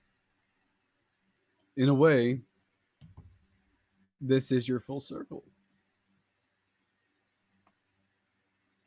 I see you have brought some of my old companions with me. Hello, friends. One more adventure? One last thing. One last go. He consults what appears to be almost a sundial that he has rested to the side of him. He looks across. The icons have not granted us the end yet. It appears we are still some way from the gravitational pull. I suppose I have time for one more adventure. No killing. No hurting, no maiming. Wait. I'm good with those Do you rules. plan on being on this planet when it gets sucked into the black hole? We all do, yes. I don't. Well, that's why you don't live here. But you know, All of us living on this planet do. There is a phenomenon that is known as gravitational time dilation. As soon as you are sucked in, time happens differently. Not It this. does right. Your intel was bad. So, we will live forever, and yet live in a second. You'll be stuck literally in one moment for the rest of your existence. And that's to say, if that theory holds out to be accurate. let the man have his I don't think- aesthetic end. Come on, let's go. I don't think this is it, Chief. Oh, And I Alina will puts, pray for all eternity. Alina puts an arm around his shoulder and is just kind of like, what do your icons say about the passage of time? You know, for those of us who are not experiencing a sort of immortal 1 second time dilation. Time is time. If you are religious, you praise the icons for the majority of it. Being able to trap yourself in an eternity, it means you are worshipping for an eternity. No. Which means that those who still exist will be able to benefit. Spent a lot of time studying the science of perception. Plenty of ways to alter the way that you're thinking about time passing around you. Being stuck in a black hole is probably the most dramatic one, though.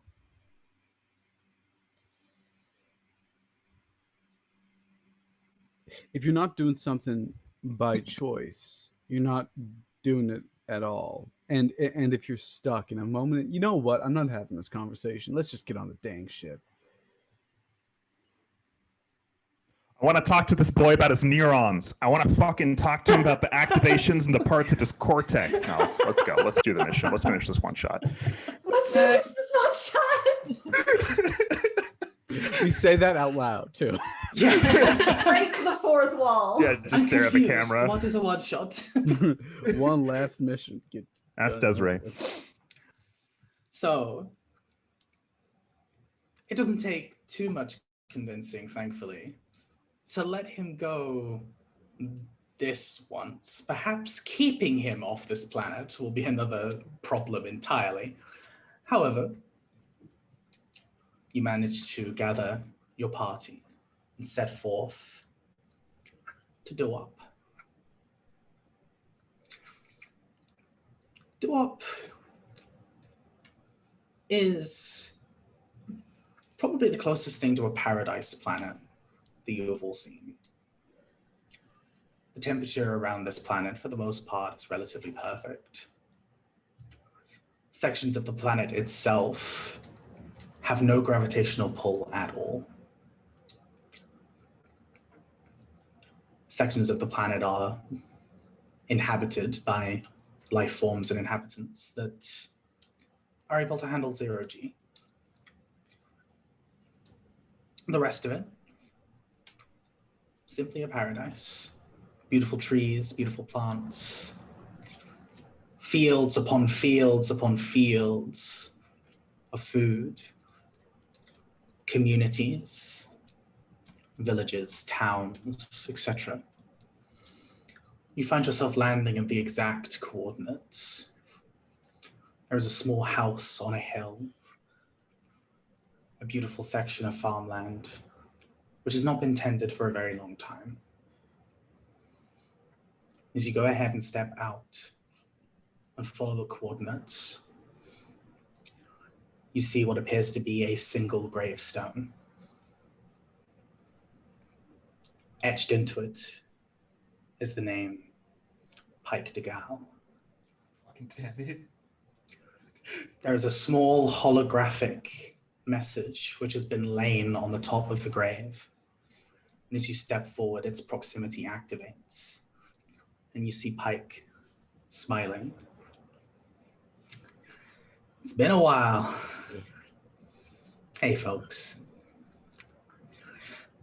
I couldn't resist one more wish. Succeeded, but at a cost. Well, the last of my consciousness is in here for a little while. I just wanted to see you one more time. I know it's not the same, but you know. I have one more mission for you. Just the one. Take a glass, drink, smile. Remind me why you were the best family I've ever had.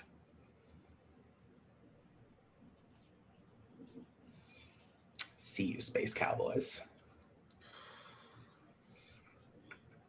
The hologram fades. We should. I look at Desiree and I say, "You're right. He was a bastard." Desiree smiles, a single tear running down her cheek. She just says, "That he was." She goes ahead and pulls a small flask of something from her pouch. Do you mind joining us for this one? Sure. I want to check that it's not poison. Metagurgy.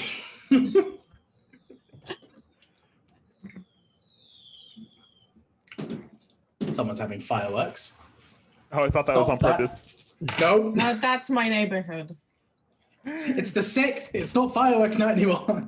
Get out of here. All right, I got one success. It's not poison. I mean, technically it's poison. It's like space whiskey, but it's not poisoned. Is the Right. point. That sort of low-grade poison we call alcohol. Yes, I understand. Low grade. You go ahead and are given these little almost shot glasses. Pours them all outwards towards all of you. Hands them over. And to Anton and Jet as well. As they look at the gravestone.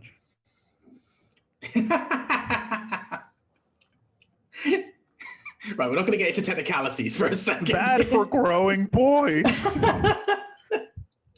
I didn't make your space whiskey for the boy. He's just a kid. Oh, Lord. Yes, Anton is not 16, but he looks 16, so he still gets a drink.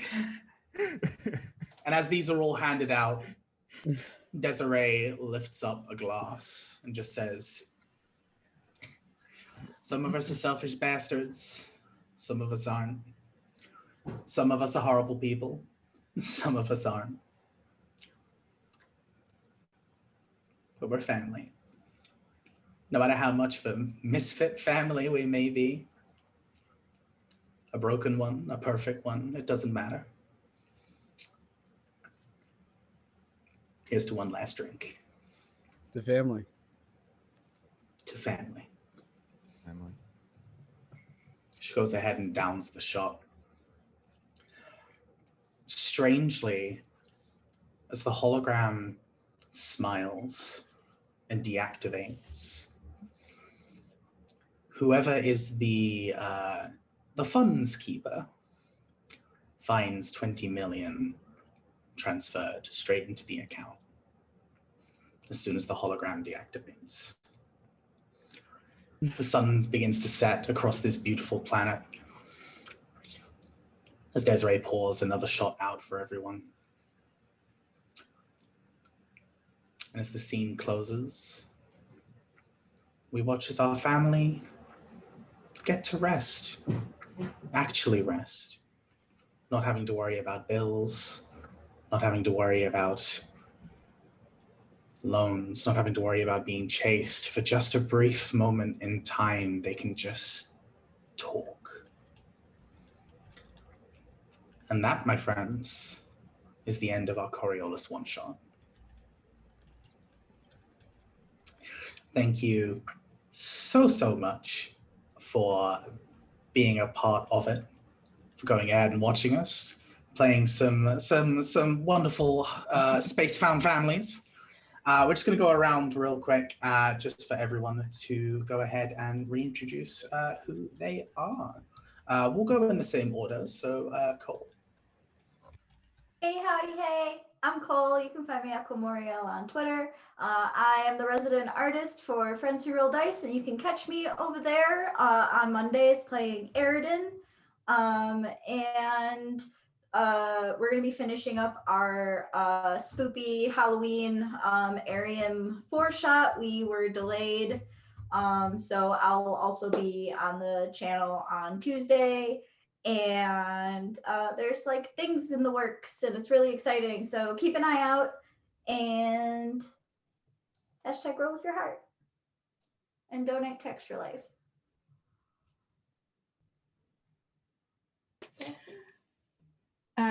Right, Anka. You can find me on Twitter at Anka_DM. I am a stray artist, not resident anywhere, and I'm occasionally appearing here and there in various streams, but mostly character art, right? All those people here, like, tell me you don't just want to see their faces. Sorry, that's me. Resident artist of my heart, carry on. Hi, my name is Adam Ali. I am not the resident artist nor artist of anywhere. So, isn't that exciting? No, you can find me online at Werewolf Fields, and you can find all the projects I'm working on then. The big ones I'm mostly known for is hanging out on Asians Represent and critically reading Al-Qadim, which is a bit of a nightmare. But for more fun times, you can actually check me over tomorrow on Chromatic Chimera's Twitch channel, where we will begin our campaign of Burn Bright with our other players, Isa, also known as Evil Clever Dog, and Draconics, GM'd by the wonderful Nat of No Initiative. It's going to be super exciting. It is. I'm Zweth. Find me on the internet at Zweth or Zwethra. On Twitter, I normally just moan about science, neuroscience, and or various RPGs. And soon I will be Twitch streaming. Not yet, but I will be starting that up hopefully soon. So feel free to come over, and then when that begins, you will be there already. And then I do streams dotted around, but at the moment I am in an Emberwind campaign right here, which is on a Saturday. So I play Kira, a very innocent and happy-go-lucky thief. Adorable. Very good. I'm Pablo. You can find me on Twitter and Instagram at @tender_ideas, where I do various bilingual tabletop and poetry and interpretation things, and I say a lot of things about Miami. Stick I love around. your brand. Thank you. Hey, wait, there's gonna be another game in like 30 minutes. Hang out. Stick around. There's more games for this charity stream. Hell have yeah. disposable income. Donate for this very good cause. Absolutely. Draku, thank you for the raid. That is super awesome. Yeah, stick around, please. In about 30 minutes, we're going ahead and jumping into another game, all for supporting the wonderful folks at ExtraLife. I am Ray. I have been your storyteller for these fantastic individuals. You can find me over at RedMageRay on Twitter. A whole bunch of stuff happening, so go ahead and follow that. I'm also one of the other co-founders of Friends Who Roll Dice. You can find me over on Mondays, DMing the Mind of the Martyr. So if you like what you saw here and you like my storytelling style, then go ahead and check that out as well. Thank you so much to everyone who has already donated. Thank you so much to the cast. Thank you to Val for all the tech stuff in the background. It's super appreciated. Please stick around for the next game. And yeah, donate to ExtraLife. We'll catch you super soon. !ExtraLife. Yep, that'll bring up the link. Catch you soon, folks.